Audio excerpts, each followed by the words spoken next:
తెలుగువాడిని కాను, అయినా తెలుగులో మాట్లాడుతున్నాను. పొరపాటు అయితే క్షమించండి. మీరు చాలా విశాల హృదయం గలవారు కనుక మన్నిస్తారని విశ్వసిస్తున్నాను.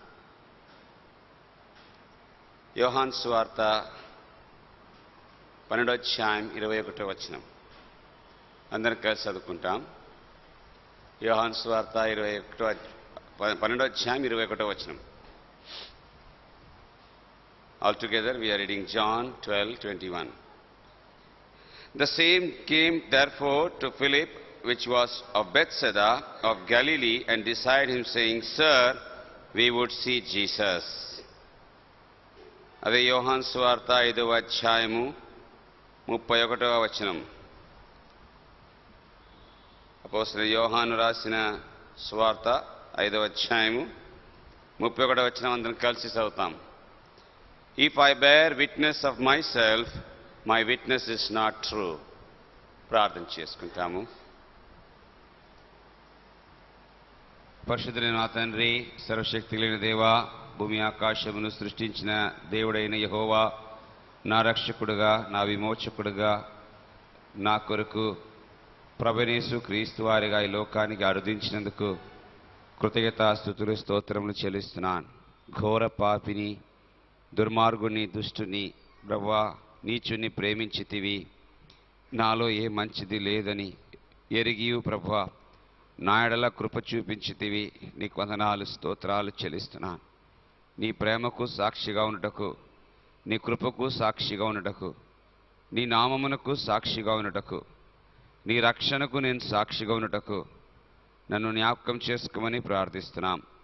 నీ ప్రియులతో తండ్రి నీ కృపను పంచుకోవడానికి నాకు నేర్పించమని ప్రార్థిస్తున్నాం.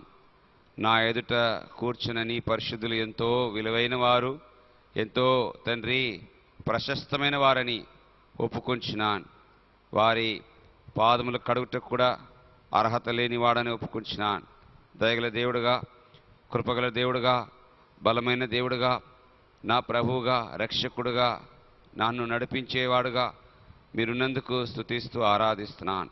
ప్రియ ప్రభువా, యేసు క్రీస్తు వారి నందు నాకిచ్చిన ఇంత గొప్ప భాగ్యమునకై వందనాలు చెల్లిస్తున్నాను. నీ నామమును ఉచ్చరించుటకు నాకు యోగ్యత లేదు. నీ పరిశుద్ధ గ్రంథమనే పరిశుద్ధ బైబిల్ గ్రంథాన్ని చేత పట్టుకున్నటకు నాకు అర్హత లేదని తండ్రి ఒప్పుకొంచున్నాను. కరుణించుము, కటాక్షించుము. నిన్నే సిలువైబడిన యేసు ప్రభువారిని మాత్రమే కనపరచుటకు నా కృప చూపించమని వేడుకొంచున్నాను. మరొకసారి విశ్వాసముతో నా ఆత్మ, ప్రాణ, శరీరమును మీరు సిలువలో కార్చిన అమూల్యమైన నూతన నిబంధన ప్రశస్తమైన రక్త ప్రోక్షణ కిందికి తెచ్చుకుంటున్నాను. కడుగుము, పవిత్రపరచుము తండ్రి. ఏదైతే మీరు ఉద్దేశించినారో ఆ మాటలే పలుకుటకు నాకు కృప చూపించమని వేడుకుంటున్నాను. తండ్రి, మీకు మీ ఉద్దేశానికి, మీ చిత్తానికి వేరుగా ఏది కూడా నా నోట పలకకుండా నన్ను కట్టుమని వేడుకుంటున్నాను. కృతజ్ఞతలు అంగీకరించుము. మహిమ, ఘనత మీరే అంగీకరించి మీరే పొందుమని తండ్రి. వచ్చిన ప్రియులకే వందనాలు. ఇంకెవరైతే మార్గములు ఉన్నారో, వచ్చుచున్నారో, ప్రయాణములు ఉన్నారో వారందరినీ కూడా సురక్షితంగా, క్షేమముగా మీ మందిరానికి చేర్చమని ప్రార్థిస్తున్నాం. బేతేలు ఇది దేవుని మందిరమే కానీ మరి ఒక స్థలం కాదని గుర్తించిన వాడని వణుకుతో తండ్రి దీనునిగా నీ సన్నిధిలో నిలబడి ఉన్నాను. కరుణించమని ప్రార్థిస్తూ మహిమ, ఘనత, స్తుతి, స్తోత్రములను, ప్రభావములను నా రక్షకుడు, నా విమోచకుడు యేసు క్రీస్తు వారి పరిశుద్ధమైన నామునకే స్తుతించి ఆరాధించి అర్పించుకుంటున్నాను తండ్రి. ఆమేన్.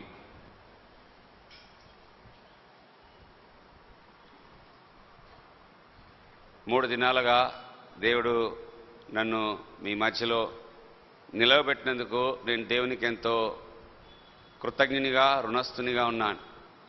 మీ ప్రేమ ఆహ్వానానికే దేవునికి ఎంతో వందనాలు చెల్లిస్తున్నాను. దేవుని కృప మేరకు నేను చేయగలిగిన పరిచర్య చాలా అల్పమైనది. నేను చేసింది కాదు కానీ నా యందుండే దేవుని కృపయే చేసిందని నేను ఒప్పుకొంచున్నాను. మీ ప్రార్థన సహకారము, సహాయము ఎంతగానో నేను అనుభవిస్తూ వచ్చినానని ఒప్పుకునేవానిగా ఉన్నాను. సాక్ష్యం పంచుకోవడానికి ముందుగా యోహాను సువార్త 5వ అధ్యాయము 31వ వచనాన్ని నేను ఎల్లప్పుడూ జ్ఞాపకం చేసుకుంటున్నాను. ప్రభువైన యేసుక్రీస్తు వారు ఈ మాటలు పలికారు. ఎవరైనా దయచేసి తెలుగులో చదవండి. నన్ను గూర్చి నేను సాక్ష్యమిచ్చిన ఎడలా అని యేసుక్రీస్తు ప్రభువారు తానే చెప్పారు. ఆయనే తన గురించి తాను సాక్ష్యము చెప్తే అది సత్యము కాదని చెప్పినప్పుడు నా గురించి నేను ఇలాగ సాక్ష్యం చెప్పగలను. నేను చెప్పే సాక్ష్యం ఆయన గురించి. అపోస్తుల కార్యం 1వ అధ్యాయం 8వ వచనం చదవండి. ఎవరైనా అపోస్తుల కార్యం 1వ అధ్యాయం 8వ వచనం. పరిశుద్ధాత్మ మీ మీదికి వచ్చినప్పుడు మీరు శక్తి నందుదురు అనగనక యెరూషలేములోను యూదయ సమరయలోను భూదిగంతం వరకు ఎవరికంట? నాకు అని ఎవరు చెప్తున్నారు? ప్రభువైన యేసుక్రీస్తు వారు చెప్తున్నారు. నాకు మీరు సాక్షులు ఎత్తారు. జ్ఞాపకం ఉంచుకోండి, నా సాక్ష్యం చెప్పే యోగ్యత కూడా నాకు లేదు. ఆయన సాక్ష్యం చెప్పే ధన్యత ఆయన కృప ద్వారా ఇచ్చినాడు గనక ఆయననే మహిమపరచుటకు నేను నిలబడి ఉన్నాను. యెషయా గ్రంథంలో 2 వచనాలు చదువుతాము. అందులో నేను నా జీవితంలో ప్రభువును అనుభవించిన అనుభవము ఇమ్మడి ఉన్నదని గుర్తించి ఉన్నాను. 43వ అధ్యాయము యెషయా గ్రంథము 1వ వచనము. అయితే యాకోబు నిన్ను సృజించిన వాడగు యెహోవా, ఇశ్రాయేలు నిన్ను నిర్మించేవాడు ఇలాగో సెలవిచ్చుచున్నాడు, నేను నిన్ను విమోచించి ఉన్నాను, భయపడకుము, పేరు పెట్టి నిన్ను పిలిచి ఉన్నాను, నీవు నా సొత్తువు. 44వ అధ్యాయము యెషయా గ్రంథము 2వ వచనము. 1-2 చదవండి.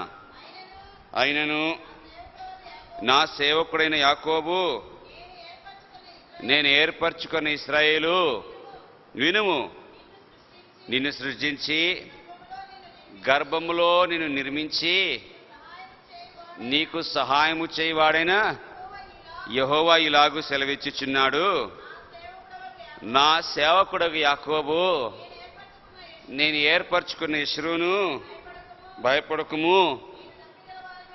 చాలు. ఈ వాక్య భాగంలో నా జీవితం ఉన్నది. నిర్మించిన వాడాయనే, రూపించిన వాడాయనే, కలగచేసిన వాడాయనే, విమోచించిన వాడాయనే, రక్షించిన వాడాయనే, పేరు పెట్టి పిలిచిన వాడాయనే. ఎంత రూఢిగా చెప్తున్నాడు ఆయన, నీవు నా సొత్తు అంటున్నాడు. అందుచేతనే నేను ఈరోజు దేవునికి ఒక దీనమైన సేవకునిగా, దాసునిగా ఈ లోకంలో జీవించగలుగుతున్నాను. అంత గొప్ప దేవునికి సేవ చేసే అర్హత, యోగ్యత నాలో లేదు. ఎందుకంటే ఘోర పాపిని, దుర్మార్గునిగా ఈ లోకంలో జీవిస్తూ వచ్చినాను. నా పేరు ప్రస్తుతము ఆనంద్ ప్రభుదాస్. మా తల్లిదండ్రులు కేరళ రాష్ట్రానికి చెందినవారు. మా పూర్వజులందరూ కూడా మా ఊర్లో గుడిలో పూజారులు అన్నమాట. మా తాత ముత్తాతలు వీళ్ళందరూ కూడా గుడిలో పూజారులుగా జీవిస్తూ వచ్చినారు. మా నాన్నగారు చదువుకొని కేంద్రీయ ఉద్యోగంలో చేరి, గవర్నమెంట్ జాబ్లో, సెంట్రల్ గవర్నమెంట్ జాబ్లో చేరి తాను బాంబేకి వచ్చాడు. ఆయన వివాహం చేసుకుని బాంబేలోనే మా నాన్నగారు స్థిరమైపోయినారు. మా తల్లిదండ్రులకు 4 పిల్లలు పుట్టారు. ఒక కుమారుడు, తర్వాత 2 కుమార్తెలు, తర్వాత మరలా ఒక బాబు పుట్టారు. 4 పిల్లలు పుట్టిన తర్వాత మా తల్లిదండ్రులు ఇంకా పిల్లలు మనకొద్దు అని చెప్పి మా అమ్మగారికి ఫ్యామిలీ ప్లానింగ్ ఆపరేషన్ అనేది, ఆ కుటుంబ నియోజనం అనేది చేయించినారు. ఆపరేషన్ చేయించిన మేరకు కొన్ని నెలలకు మా అమ్మగారు మరలా గర్భవతి అయినది. ఆ పిండము నేనే. తల్లిదండ్రులకు వద్దనుకున్నారు, కానీ ఆయన కావాలనుకున్నాడు.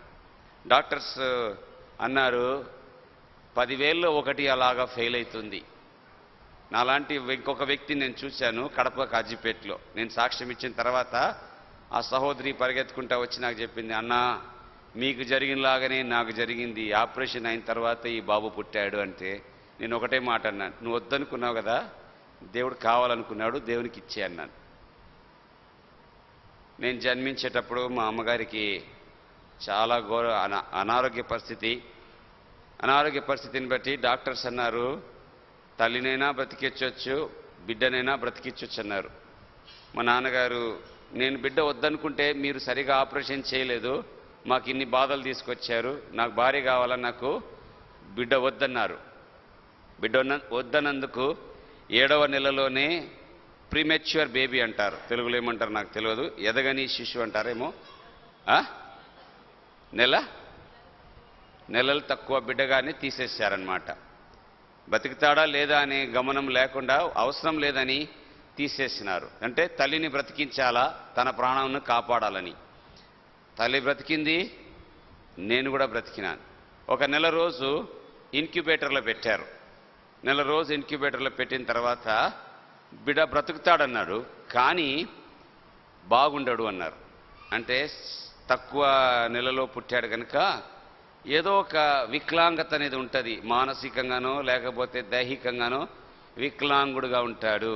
మీ ఎదుట నిలబడిన నేను, నాకు లోపల కానీ వెలుపల కానీ ఎలాంటి వికలాంగత లేకుండా యెషయా గ్రంథం 44:2 నెరవేర్చిన దేవునికి సాక్షిగా ఇక్కడ నిలబడ్డాను. నీ తల్లి గర్భంలో రూపించి నీకు సహాయము చేయవాడు నేనే అన్నాడు ఆ దేవుడు. అప్పటికి నాకు ఈ దేవుడు తెలియదు. నేను పుట్టినప్పుడు మా అమ్మ అనారోగ్య స్థితిని బట్టి అమ్మ నాకు పాలిచ్చి పోషించే స్థితిలో లేదు. అందుచేత మా అక్కోలు హాస్పిటల్లో ఉన్న ఇతర స్త్రీలు ఎవరైతే శిశువులు కని పిల్లలు కని ఉంటారో, నేను ఏడ్చినప్పుడల్లా నన్ను ఎత్తుకొని పోయి వాళ్ళకి చెప్పేది, మా తమ్ముడు ఏడుస్తున్నాడు, మా తమ్మునికి పాలివ్వండి, మా తమ్ముడు ఏడుస్తున్నాడు, మా తమ్మునికి పాలివ్వండి. ఇప్పుడు కూడా మా అక్కోళ్ళు నన్ను ఎగతాళి చేస్తాను, నా పెద్ద అక్క ఎగతాళి చేస్తుంది, రే నువ్వు పుట్టినప్పుడు ఏ క్రైస్తవరాల దగ్గర తీసుకుపోయి నీకు పాలు దాపించినానో తెలియదు కానీ నువ్వు క్రైస్తవుడు అయిపోయినా ఉంటుంది. అయినా ఒకవేళ అది సత్యమైతే నేను దేవునికి వందనాలు చెప్తాను. ఆ క్రైస్తవ తల్లి ఎవరైతే నాకు పాలు పోసింది ఆమె ధన్యురాలు. అది సత్యమైతే అది ఎంత గొప్ప విషయమో. ఆమె పాలిచ్చేటప్పుడు ప్రార్థన చేసింది వచ్చేమో, ప్రభువా ఈ బిడ్డను రక్షించుకోమని. ఆ రక్షణ నాకు ఇచ్చుటకు దేవుడు నన్ను ఎంతగా నడిపించినాడు. మా ఇంట్లో నా పేరు నడువిల్మడం విశ్వనాథ అనంతనారాయణ శర్మ రామస్వామి అయ్యర్. పాలక్కాడ్ అయ్యర్ అంటారు మమ్మల్ని. చాలా నిష్ఠగల బ్రాహ్మణులు మేము. చిన్న వయసు నుంచే 7 వయసు ఉన్నప్పుడు నాకు జంజనం వేశారు. మా ఇంట్లో ఒక నమ్మకం వాళ్ళకి కుదిరింది ఏమంటే, నేను పుట్టక ముందు, నేను జన్మించక ముందు, మా అమ్మకు ఫ్యామిలీ ప్లానింగ్ ఆపరేషన్ జరిగిన తర్వాత నేను పుట్టక ముందు అందరికన్నా పెద్దవాడు అంటే జ్యేష్ఠుడు అన్న ఆయన జాండీస్ వచ్చి చనిపోయినాడు. కామిల్ అంటారు, జాండీస్ వచ్చి చనిపోయినాడు ఆయన. మా ఇంట్లో అప్పుడు మా అమ్మ గర్భం ధరించింది. మా బంధువులు మా ఇంటి వారందరికీ ఒక నమ్మకం ఏమంటే, దేవతలు చనిపోయిన నీ పెద్ద కుమారుని మళ్ళా నీ ఒడిలో వేస్తాడని. అందుచేత మా ఇంట్లో నేనే పెద్ద, నేనే చిన్న. పెద్దోడు నేనే, చిన్నోని నేనే అంటే నా కథ ఏం కావాలా? పెద్దోని గారం నాకే వచ్చింది, చిన్నోని గారం కూడా నాకే వచ్చింది. 2 అంతల గారం వస్తే పిల్లలు ఏమవుతారండి? బాగుంటారా, చెడిపోతారా? చెడిపోవడానికి చాలా చెడిపోయినాను. 7 సంవత్సరాల వయసు ఉన్నప్పుడు జంజనం వేశారు. జంజనం వేసినప్పుడు గాయత్రి మంత్ర జపాలు, సంధ్యావందనాలు చేసుకుంటూ ఓం భవతి భిక్షాందేహి అని చెప్పి పూజలు ఎత్తేవాళ్ళం మేము. మమ్మల్ని పిలిచిన ఇంటికంతా వెళ్ళేది, అక్కడ పూజలు చేసేది, దక్షిణ తీసుకొని వచ్చేదన్నమాట. మేము స్కూల్కి వెళ్తా ఉన్నాము. మా నాన్నగారు బాంబేలోనే ఉద్యోగంలో ఉన్నారు కనుక మమ్మల్ని స్కూల్కి పంపిస్తూ వచ్చినప్పుడు చిన్న వయసు నుండి కూడా స్కూల్లో చాలా తుంటారివాణిగా తయారైనాను. చిన్న క్లాసులో ఉన్నప్పుడు ఎల్కేజీ, యూకేజీ, ఫస్ట్ స్టాండర్డ్ ఉన్నప్పుడు 50 పైసలు, పావలాలు, రూపాయలు చాక్లెట్ల కొరకు, పెన్సిళ్ళ కొరకు, రబ్బరు అది ఇది దొంగతనం చేసేది అలవాటైంది. చిన్న చిన్న అలవాటు అంటారు, పెద్దగా అవుతా ఉంటే పెద్ద అలవాట్లు అయిపోతుందని. 7వ తరగతికి వచ్చినాను, అప్పటికి నాకు పొగ త్రాగే అలవాటు పడింది. 10వ తరగతికి వచ్చినాను, అప్పటికి నాకు ఈ మందు తాగే అలవాటు పడింది. అంటే డ్రింక్స్ తాగడానికి అలవాటైన. బాంబేలో అది చాలా కామన్. బాంబే లాంటి పట్టణంలో అది చాలా సహజమైన సంగతి. కనుక స్నేహితులతో వెళ్ళడము అలాంటి జీవితంలో చిక్కిపోతా వచ్చినాను. నిదానంగా క్రమముగా 50 పైసల రూపాయల నుంచి ఆరంభమైన దొంగతలు 5 రూపాయలు, 10 రూపాయలు, 50 రూపాయలు, 100 రూపాయలు అలాగా పెరిగిపోతా వచ్చింది. నేను బయట ఇక్కడికి వెళ్ళి దొంగతనం చేసేవాడిని. నేను ఇంటి దొంగని. మా ఇంట్లోనే దొంగతనం చేస్తాను. బంధువులు వస్తే బంధువులకు దొంగతనం చేస్తాను. రోజు మా నాన్న జోబులో నుంచి, అమ్మ దగ్గర నుంచి, ఎక్కడెక్కడో నుంచి నాకు కావాల్సిన పైసలన్నీ అందరు నిద్రపోయినప్పుడు మధ్యరాత్రి లేస్తాను దయ్యంలాగా. అందరు నిద్రపోయేటప్పుడు మధ్యరాత్రి దయ్యంలాగా లేచి చీకట్లో, నాకు బాగా తెలుసు ఎక్కడెక్కడ డబ్బులు ఉంటాయని చెప్పేసి చీకట్లో పోయి అన్ని దొంగతనం చేసుకొని దాచిపెట్టుకుంటాను బ్యాగ్లో. పొద్దున్న లేచి స్కూల్కి పోయిందంతా స్కూల్ ఎగగొట్టుకొని స్నేహితులతో పాటు తిరగడానికి వెళ్ళేవాడిని. 10వ తరగతి ఏదో అటు ఇటు వచ్చేసి చేరాని పనులు చేసి పాస్ అయిపోయినాం. కానీ కాలేజీకి జాయిన్ అయినప్పుడు చాలా ఘోరమైన కాలేజీలో వెళ్ళాను. బాంబేలో అంతా రౌడీజం కొరకు, చెడ్డ కార్యాల కొరకు ప్రఖ్యాతిగాంచిన కాలేజీలో పోయి చేరిపోయినాను. అక్కడ పోయి చేరినప్పుడు అలాంటి వారితో కలిసి అలాంటి వాడుగా అయిపోయినాను. కాలేజీలో వెళ్ళిన తర్వాత కొట్లాటలు, ఇలాంటి చెడు కార్యాల్లోనికి వెళ్తూ వచ్చినాను. మేము యవన దశలో ఉన్నప్పటి నుంచి కూడా మాకు ఒక ఏమంటే బాగా వర్జిస్ చేయాలా, కండరాలు పెంచుకోవాలా, బాగా బలంగా ఉండాలా, అందరితో కొట్లాడాలా, పోట్లాడాలా అనేది ఒకటి. అదే సమయంలో మేము ఉన్నతమైన కులస్థలం గనక మాకు శివసేన యొక్క ప్రభావం ఎక్కువగా ఉండింది. మహారాష్ట్రలో శివసేన ఎక్కువగా పేరుగాంచిన ఒక ఇదన్నమాట, ఏమంటారు రాజనీతి, రాజకీయమైన ఇదన్నమాట. అందులో ఎక్కువగా నేను సభ్యుడిగా ఉండి అందులో ఎక్కువగా పనులు చేస్తూ వచ్చినాను. ఈ శివసేనలో నేను ఎక్కువగా వెళ్తూ వచ్చినాను.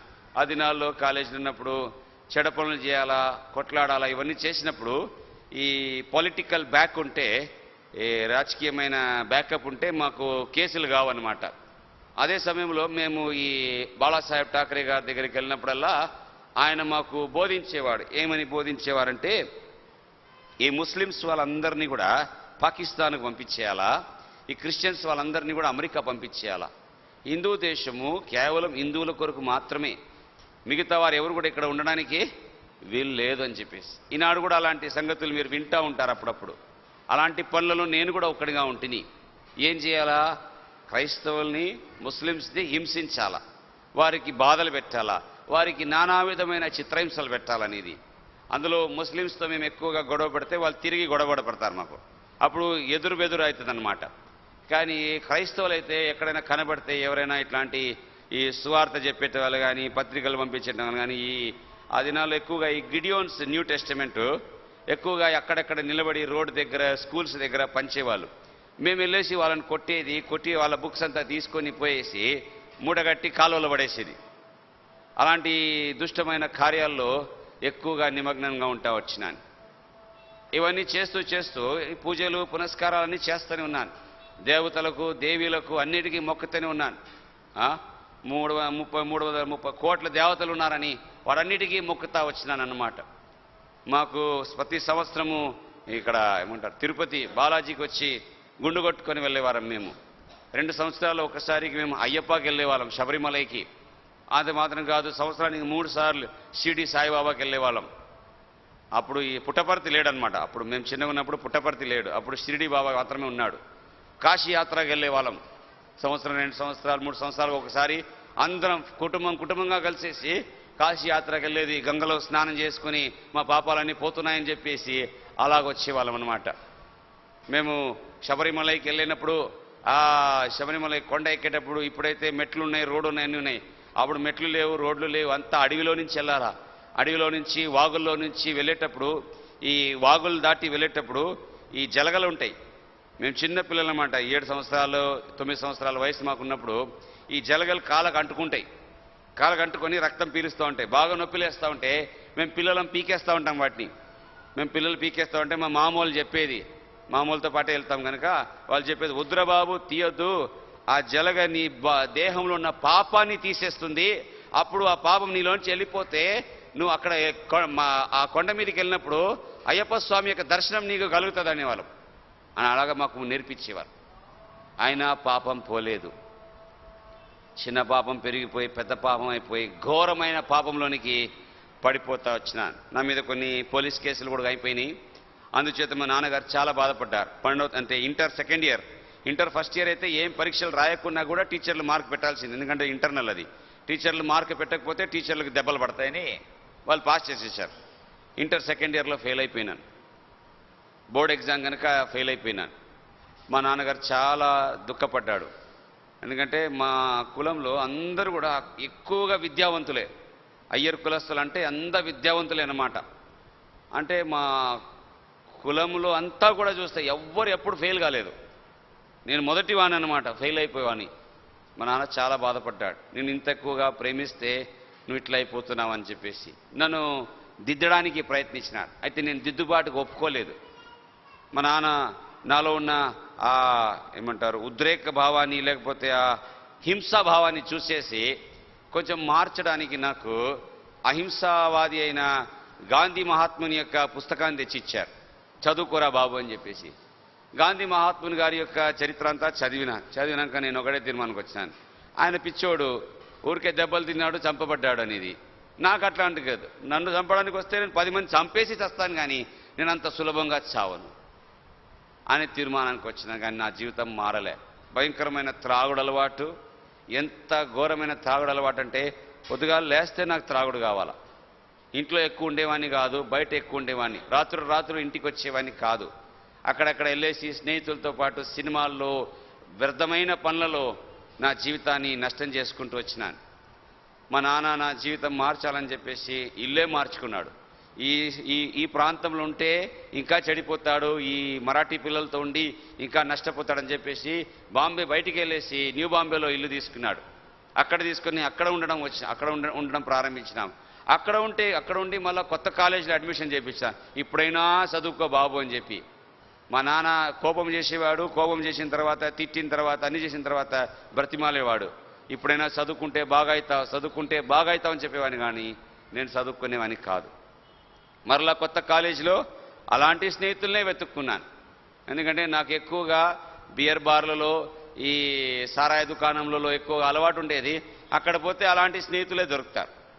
వాళ్ళతోనే ఎక్కువగా కలిసి తిరగడం అని చేయడం అనేది జరుగుతూ వచ్చింది.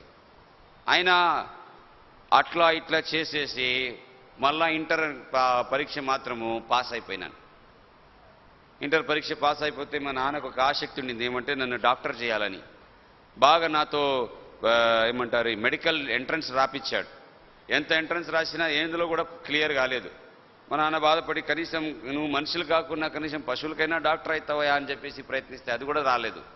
వెటర్నరీ సైన్స్ కూడా రాలేదు నాకు. సరిపోతే పోన్లే, అక్కలో మీ అన్న కూడా వాళ్ళు BSc BCom డిగ్రీలు చదువుతున్నారు, నువ్వు డిగ్రీ చేయొద్దు, నువ్వు ప్రొఫెషనల్కి వెళ్ళు, నువ్వు ఇంజనీరింగ్ చేసుకో అని చెప్పేసి మా నాన్న బాంబే నుంచి దూరంగా నాందేడ్ అనే ప్రాంతానికి, నిజామాబాద్ అవతల ఉంటుంది మహారాష్ట్రలోనే, నాందేడ్ అనే ప్రాంతానికి నన్ను ఇంజనీరింగ్ చదువుకోవడానికి పంపించారు. ఎప్పటివరకైతే ఇంట్లో ఉన్నానో అప్పటి వరకు తాగిన తర్వాత, తప్పుడు పనులు చేసిన తర్వాత కొంచెం భయం ఉండేది. అరే ఇంటికి పోవాలి కదా, ఇంటికి పోతే అంతా మళ్ళా గొడవలు అవుతుంది, అమ్మకు తెలిసిపోతుంది, అమ్మ బాధపడుతుంది, అమ్మ ఏడుస్తుంది, నాన్న కొడతాడు, నాన్న తిడతాడు, ఇల్లంతా కలవరం అవుతుంది అని చెప్పి ఒక భయం ఉండేది. అయితే ఎప్పుడైతే బయటకు వచ్చేసానో, నేను నాందేడ్కి వచ్చిన తర్వాత, ఇంజనీరింగ్ చేరిన తర్వాత నేను హాస్టల్లో చేరలేదు. కాలేజ్ హాస్టల్లో నేను చేరడానికి ఒప్పుకోలేదు. ఎందుకంటే కాలేజ్ హాస్టల్లోకి వెళ్ళామనుకోండి, అక్కడ కొంచెం క్రమశిక్షణ పెడతారు. వాడని ఉంటాడు, అది ఇది మన ఇష్టానుసారంగా జీవించలే. అందుచేత నేనేం చేశానంటే కాలేజీ దగ్గరే ఒక సపరేట్గా రూమ్ తీసుకొని అందులో ఉంటానని తీర్మానించుకున్నాను. రూమ్ తీసుకొని నాకు ఇష్టమైన వారిని నేను నాతో పాటు పెట్టుకొని రూమ్లో అలాగ ఉంటూ వచ్చినాను. నా ఇష్టమైన జీవితం జీవించాలా, నాకు ఎట్లా కావాలంటే నేను జీవిస్తాననేది. నాకు ఎవరు అడ్డు రాకూడదు, నన్ను ఎవరు ఆపకూడదు, నన్ను ఎవరు కూడా ప్రశ్నించకూడదు. అలాంటి ఘోరమైన దుష్టమైన జీవితంలోనికి దిగిజారిపోతూ వచ్చినాను. పొద్దున్న లేస్తే టీ కాఫీలు ఏముండేది కాదు. పొద్దున్న లేస్తే సీసా కావాలా, తాగుతూనే ఉంటానన్నమాట. కాలేజీలకు కూడా ఎక్కువగా తాగి వెళ్తూ వచ్చినాను. అందుచేత కాలేజీలో కూడా నా పేరు చెడిపోతూ వచ్చింది. ఫస్ట్ ఇయర్ ఏదో కొంచెం మామూలు సబ్జెక్టులు ఉంటాయి, పాస్ అయిపోయినాను. సెకండ్ ఇయర్ వచ్చే వరకు ఎన్నిసార్లు పరీక్ష రాసినా పాస్ అవడం లేదనమాట. ఎంతవరకు అంటే కాలేజీలో ఎవరైతే టాపర్ వస్తారో వాళ్ళ ఆన్సర్ పేపర్ గుంజుకొని బల్ల మీద కత్తి గుద్ది పెట్టి కాపీ కొట్టేవాడిని. అంత కాపీ కొడితే కూడా నాకు 0 వచ్చేది, ఆయన మాత్రం టాప్ వచ్చేవాడు. ఆయన పేపర్ ఎట్లుండో అట్లే పేపర్ దించేసేవాడిని, అయినా నాకు 0 వచ్చేదన్నమాట. ఎప్పుడైతే నేను రక్షించబడ్డానో ఆ తర్వాత మా సార్లను పోయి అడిగినాను, ఎందుకు సార్ నేను కాపీ కొడతా అంటే అంత పేపర్ రాసినా కూడా నాకు మార్కులు రాలేదంటే అప్పుడు సార్లు అన్నారు, చూడయ్యా అప్పుడు నువ్వు పిచ్చోడ్లాగా ఉంటివి, నీతో కొట్లాడితే మమ్మల్ని పొడిసేస్తావని చెప్పేసి నువ్వు పేపర్ ఇచ్చేసి వెళ్తావు కదా, ఆ తర్వాత మీ పేపర్ అంతా కొట్టేసి కాపీడ్ అని రాసేసేవాళ్ళం మేము. అందుచేత అలాగ చేసిన వాళ్ళకి ఎప్పుడు మార్కులు రాదండి, జ్ఞాపకం పెట్టుకోండి. కాపీ కొడితే లాభం లేదు. అలాంటి పరిస్థితిలో ఇంకా పాస్ కావడం లేదు కదా అని చెప్పేసి నేను చదువు మానుకున్నాను. ఆ చదువు మానుకునే దినాల్లో కొంచెం ముందు దినాల్లోనే నేను చాలా ఎక్కువగా భక్తి చేసేవాడిని. అంటే మా హిందూ భక్తి అన్నమాట. హిందూ భక్తిలో చాలా నిష్ట కలిగి ఉండేవాడిని. ముఖ్యంగా ఈ ఏమంటారంటే మా దగ్గర అయితే బజరంగ్ బలి అంటారు, హనుమాన్ అంటారు, ఏమంటారు నాకు తెలియదు, ఏమంటారు ఆంజనేయులు అంటారు, తెలుగులో ఆంజనేయులు అంటారు. కనుక మేము ఈ వర్జిష్లు చేసేవాళ్ళం, అంటే బాడీ బిల్డింగ్ చేసేవాళ్ళం. కనుక మేము పొద్దుగాలే 4:30-5 గంటలకు లేచి మా వ్యాయామశాల జిమ్నాషియంకి వెళ్ళేసి అక్కడ ఆయనకు మొక్కేసి బాగా మేము హనుమానుకు మొక్కేసి బాగా వర్జిస్ చేసేవాళ్ళం అనమాట. ఎందుకంటే కండరాలు బాగుండాలా, బాగా బలంగా ఉండాలా, ఎంతమంది వచ్చినా కానీ కొట్లాడాలా. ఎప్పుడు నా దగ్గర కత్తులు పెట్టుకునేవాడిని కొట్లాటలు ఎక్కువ చేయడానికి కొరకు. నాకు శత్రువులు కూడా ఎక్కువ అయిపోతా వచ్చినారు. మేము శివసేనలో ఉండేవాళ్ళము, మాకు విరోధులుగా ఈ అంబేద్కర్ వాళ్ళు ఉండేవారు. అక్కడ వాళ్ళని జై భీమ్ అంటారు, భీమ్ వాళ్ళు అంటారు. ఈ శివసేన వాళ్ళకు భీమ్ వాళ్ళకి ఎప్పుడు కొట్లాట పడుతూనే ఉంటుంది అనమాట. అలాంటి కొట్లాటలన్నింటిలో కూడా నేను ఎక్కువగా ముందు ఉండేవాడిని. నన్ను ఎక్కువగా వాళ్ళు నెట్టేవాళ్ళు, ముందుకు నెట్టేవాళ్ళు, నువ్వు పోయి కొట్లాడరా అని చెప్పేసి. అలాంటి ఘోరమైన స్థితిలో దిగిపోతా వచ్చినాను. అయితే నా భక్తి చేస్తూ ఉంటే నాకు కొంతమంది స్నేహితులు ఉన్నారు.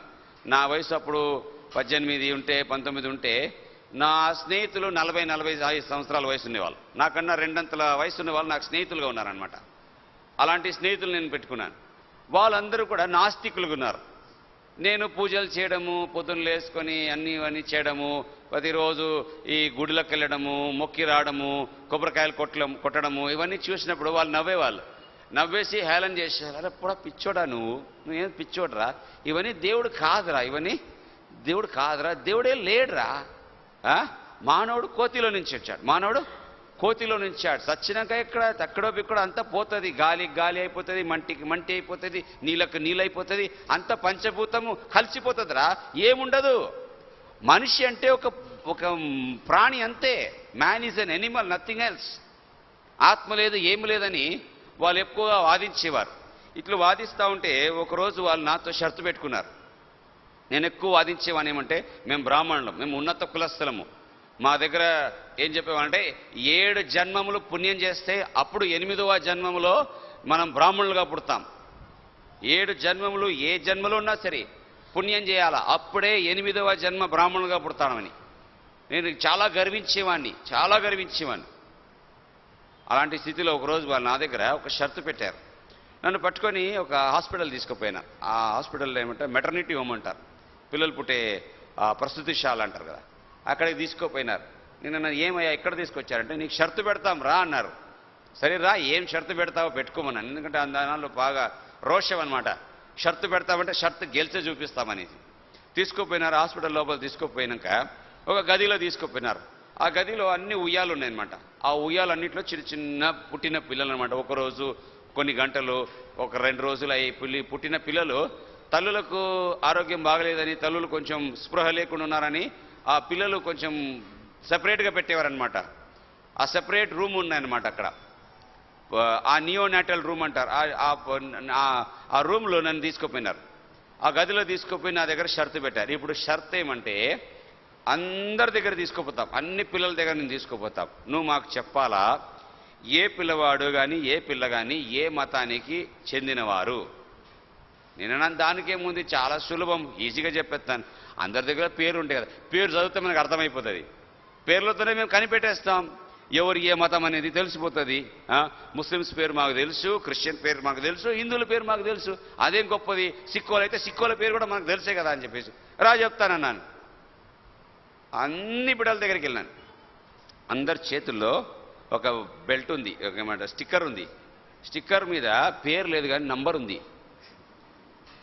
ఎవరికి ఒక్క పేరు లేదు, ఎవరికి ఒక్క పేర్లు, అందరికీ నంబర్లే ఉన్నాయి. వాళ్ళ తల్లుల యొక్క ఏమంటారు ఆ hospital admission number, bed number, ఏదో ఒక నంబర్ వేసి పెట్టారు. 1 2 3 4 5 ఏదేదో నంబర్లు ఉన్నాయి.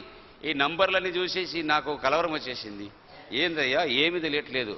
గుర్తుపట్టడానికి ముస్లిమ్స్కు సున్నతి లేదు, తాబీజులు లేవు, క్రిస్టియన్స్కు సిలవలు లేవు, సర్దార్జీలకు పగడి లేదు, హిందువులకు ఏమి జంజనం లేదు, ఏమి లేదు, అక్కడ బొట్లు లేవు, ఏమి లేవు. ఎట్లా గుర్తుపెట్టాలా? ఒక్క బిడ్డను కూడా గుర్తుపెట్టలేకపోయినాను. అప్పుడు వారు ఉన్నారు, షర్తు ఓడిపోయినావు కదా, ఇప్పుడు నువ్వు నాస్తికుడైపోవాలా. ఓడిపోయి నేను నాస్తికుడైపోయినాను. దేవుడే లేడు అనే ఆ నమ్మకానికి దిగిపోయినాను. నేను అంతకుముందు చాలా చెడ్డ పనులు చేసేటప్పుడంతా కూడా చేస్తాను. చేసిన కొంతసేపటికు పరితాపపడేవాడిని. అయ్యో ఎందుకు చేశానులే. ఎవరైనా కొట్టినా కానీ, లేదన్నా ఎవరైనా ఏదైనా కీడు చేసినా కానీ, ఏదైనా తాగేసి ఏదైనా గలాట చేసినా కానీ తర్వాత వచ్చి బాధపడతాను, చేయకుండా ఉంటే బాగుండేది అని. అంటే ఒకలాంటి మనసులో ఒక విరక్తి వచ్చేది, లేకపోతే ఒక వేదన వచ్చేది. అయ్యో చేయకుండా ఉండాల్సింది, ఇది చేసింది మంచిది కాదు నేను చేసింది అని నా హృదయంలో నా అంతరంగంలో నాకు అనిపించేది. అయితే ఏనాడైతే నేను నాస్తికుడైపోయి దేవుడు లేడు అనే ఆ తీర్మానానికి దిగినానో ఆ రోజు ఆ స్పర్శ కూడా పోయింది. ఇంకా నేను ఎట్లా అనిపించుకున్నానంటే నాకు ఒక కుక్కకు తేడా లేదు. నేనంటే ఒక పశువు నేను సమానమే అని చెప్పేసి అంత నీచమైన బ్రతుకులో జీవిస్తూ వచ్చిన. దాని తర్వాత ఎవరైనా స్నేహితులు వచ్చి రాయా పోదామయ్యా, అక్కడ పూజలు జరుగుతున్నాయి, ఇక్కడ పూజలు జరుగుతున్నాయి, పోయేసి వస్తామయ్యా, మొక్కుకొని వస్తామంటే నేను జియోడి గాడ్ అనే పదాన్ని వెనక చెప్పేవాడిని. డిఓజీ డాగ్రా అని చెప్పి. దేవుడు లేడు ఏమి లేడురా. చిన్నప్పటి నుంచి మనల్ని భయపెట్టించినారు. పిల్లలు పాలు తాగకపోతే, పిల్లలు తినకపోతే తల్లులు భయపెట్టిస్తారు. తినకపోతే పిల్లి వస్తుంది, తినకపోతే కుక్క వస్తుంది అని చెప్పేసి, బూచోడు వస్తాడని చెప్పేసి. అట్లనే రా మన పూర్వజులందరూ కూడా ఏదో దేవుడు ఉన్నాడంట, ఇట్లా చేస్తాడంట, అట్లా చేస్తాడని చెప్పేసి ఊరికే మనల్ని భయపెట్టి పెట్టారయ్యా. దేవుడు లేడు ఏం లేడు. డార్విన్ గారు చెప్పిందే కరెక్ట్, డార్విన్స్ థియరీయే సరి అయినది, మనమంతా కోతి నుంచి వచ్చిన వాళ్ళమే అనే తీర్మానానికి వచ్చేసి నా జీవితాన్ని పూర్తిగా నరకంలో దించుకున్నాను. ఎంత ఘోరమైన బ్రతుకుతా వచ్చినాను. ఆ దినాల్లో నేను ఎప్పుడైనా ఇంటికి వెళ్తే నా చెడు జీవితాన్ని బట్టి మా నాన్న నన్ను దిద్దడానికి ప్రయత్నించినప్పుడు మా నాన్నకు నాకు ఎక్కువ కొట్లాడయ్యేది. ఎంత ఘోరమైన వ్యక్తి అంటే మా నాన్నను బూతులు తిట్టినాను, మా నాన్నను కొట్టినాను. అంత నీచునిగా మారిపోయినాను. తల్లిదండ్రులంటే కూడా గౌరవం లేకుండా, మర్యాద లేకుండా ఇంత భయంకరమైన వ్యక్తిగా తయారైపోయినాను. మా నాన్న నన్ను ఇంట్లో నుంచి ఎలగొట్టేశాడు. వెళ్ళిపోరా నువ్వు ఇంట్లో ఉంటుందని చెప్పేసి. ఎలగొట్టిన నాన్న మళ్ళా 3 నెలలకు మళ్ళా వచ్చేరా బాబు అంటాడు. ఎందుకంటే ప్రేమ అది. అయినా నేను మా నాన్నగారి ప్రేమను ఎన్నడూ కూడా నేను అర్థం చేసుకోలేకపోయినాను. 1991వ సంవత్సరం నేను చదువు మానేసి సెకండ్ ఇయర్ ఎక్స్గా ఉన్నాను అనమాట. ఎక్స్ స్టూడెంట్ అంటే కాలేజ్ అటెండ్ అయ్యేది లేదు, బయట ఉంటానన్నమాట. అప్పుడు కూడా నా డబ్బులు నాకు అవసరం పడినప్పుడు దొంగతనాలు చేయడానికి, ఏదో ఒకటి చేయడానికి కాలేజీలోకి వెళ్తాను. కాలేజీ వెళ్ళడానికి అనుమతి లేదు, అయినా కూడా అట్లా ఇట్లా ఏదో ఒకటి ఫ్రెండ్స్తో పాటు వెళ్ళిపోయేసి ల్యాబ్లలో పోయి దొంగతనం చేస్తానమాట. ల్యాబ్లో ఉన్న సామాన్లన్నీ తీసుకుపోయి అమ్మేసుకుంటానమాట. అలాంటివి చేసేటప్పుడు కూడా కాలేజీలో పట్టపడ్డాను. రస్టికేట్ చేసేయాలంటే కాలేజ్ నుంచి సస్పెండ్ చేయాలా అనే లిస్టులో నా పేరు మొదట పేరు. ప్రిన్సిపల్ చెప్పింది అప్పుడే, నువ్వు ఇంకొకసారి పట్టబడ్డావంటే నీ పేరు తీసేస్తాను కాలేజ్ నుంచి, నువ్వు ఇంకా ఎప్పుడు చదువుకోలేవని చెప్పేసి. అంత ఘోరమైన వానికి అయిపోయినాను. మా స్నేహితులు, కాలేజ్ ఫ్రెండ్స్ ఎవ్వరు కూడా నా దగ్గరికి వచ్చేవాళ్ళు కాదు. ఎందుకంటే అంత నీచుని అనమాట. తాగేస్తానంటే ఎవరు ముందున్నారని చూసుకోరనమాట. ఏమైనా చేసేస్తారు. తాగుబోతుని. అలాంటి పరిస్థితిలో 1991వ సంవత్సరంలో దేవుని కార్యం ఆరంభమైంది. మా నాన్నగారు ఉద్యోగం నుంచి రిటైర్ అయిపోయినాడు. గవర్నమెంట్ సెంట్రల్ గవర్నమెంట్ నుంచి రిటైర్ అయిపోయి కొన్ని సంవత్సరాలుగా హిందూజాకు సెక్రటరీగా ఉన్నారనమాట. కనుక మా నాన్నగారు ఎక్కువగా పనిచేస్తూ మధ్యరాత్రుల్లో బండిలో ప్రయాణం చేసి వచ్చేవారు, 2 వీలర్లో, బైక్ మీద ప్రయాణం చేసి వచ్చేవారనమాట. మిడ్ నైట్ ప్రయాణం చేసి వచ్చేటప్పుడు ఒకసారి 2 సార్లు నాన్నగారు కింద పడిపోయినాడు. అంత మాత్రమే కాదు, మా నాన్నగారికి ఎక్కువగా హైపర్ టెన్షన్ ఉండేది, చాలా హై బీపీ. ఆ హై బీపీని బట్టి కింద పడిపోయినాన్ని బట్టి మెదడుకు దెబ్బ తగిలేసి నవంబర్ మాసం 1991లో మా నాన్నగారు ఈ బ్రెయిన్ హెమరేజ్ అయిపోయింది. బ్రెయిన్ హెమరేజ్ అయిపోయి మొత్తం అక్కడక్కడ అంతా కూడా రక్తం వచ్చేసింది. ఒక్క చోట కాకుండా అనేకమైన స్థలాల్లో మెదడులో రక్తం వచ్చేసింది అనమాట. కోమాలోకి వెళ్ళిపోయినాడు. ఆ సమయంలో నేను నాందేడ్లో ఉన్నాను. అమ్మ ఫోన్ చేసి చెప్పింది, బాబు ఇంటికి వచ్చేరా, నాన్న ఇంకా ఉండడు అనేసి. డాక్టర్స్ అప్పుడే చెప్పేశారు, మేము ఏం చేయలేం, ఆపరేషన్ టేబుల్ మీద ముట్టుకున్నామంటే అక్కడే అయిపోతాడు, అలాగనే ఉండాల్సింది, ఎంతకాలం ఉంటాడో మాకు తెలియదు, ఈరోజో రేపో ఎల్లుండో ఆయన పోతాడని. అలాంటి స్థితిలో అమ్మ అనింది, బాబు ఇంటికి వచ్చేరా, నాన్న సమయం అయిపోయిందంటే నేను మరలా తిరిగి బాంబేకి వచ్చాను. బాంబేకి వచ్చేటప్పుడు నా తలంపు ఎలాగుండిందంటే, ముసలివాడు చచ్చిపోతే ఆస్తిలో నాకు పాలు వస్తుంది, కనీసం నాకు 10-12 లక్షలు వస్తుంది, పెద్ద ఇల్లు మాకు బాంబేలో, అప్పుడు అమ్ముడుపోతేనే దరిదాపు 30 లక్షలు పైగా వస్తుంది, నాకు కనీసం 10 లక్షలైనా నా చేతికి తప్పకొస్తుంది, నా ముసలాయన చనిపోతే నాకు 10 లక్షలు వస్తుంది, హ్యాపీగా నేను జీవించవచ్చు అనుకొని ఆ తలంపుతో నేను బాంబే వైపు ప్రయాణమైనాను. బాంబేకి వెళ్ళి హాస్పిటల్లో నేను ఎక్కువగా రాత్రిపూట వెళ్ళేవాడిని. పగలంతా స్నేహితులతో తిరిగేది, సాయంకాలం అయిన తర్వాత త్రాగినాక నైట్ షో వెళ్ళేది. నైట్ షో చూసిన తర్వాత 1 గంట ప్రాంతానికి నాన్నగారి దగ్గర హాస్పిటల్లో ఉండేదన్నమాట. నాన్న అప్పుడు ఐసీయూలో ఉన్నాడు, మేము బయట కూర్చునేదన్నమాట. ఇట్లు దినాలు గడిచిపోతా ఉన్నాయి. నా అలవాట్ల కొరకు రోజు ఇంట్లో కొట్లాడతాను. ఎందుకంటే నాకు డబ్బు కావాలా, 500-1000 రూపాయలు నాకు రోజు ఖర్చుకు కావాలా. అది కాకుండా మా నాన్నగారికి రోజు దర్దాపు 10-20-25 వేల రూపాయలు ఖర్చు అవుతున్నాయి. మా నాన్నగారు ఎంత దాచిపెట్టుకున్నాడో ఆ డబ్బులంతా అయిపోయింది, దాచిపెట్టిన డబ్బులంతా అయిపోయింది. ఎక్కడెక్కడి నుంచి డబ్బులు తీయగలుగుతామో అంతా తీసేసినాం. ఇంకా కుదరదు అని చెప్పేసి మా ఇల్లు కూడా తక్కిడి పెట్టేసిందనమాట.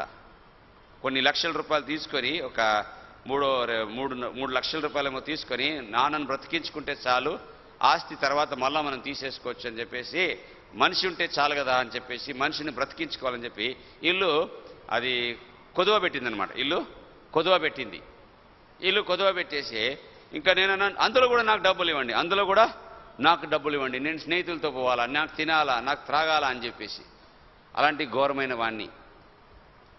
ఆ దినాల్లో మా నాన్నగారు కోమాలో ఉన్నారు, స్పృహ లేకుండా ఉన్నారు.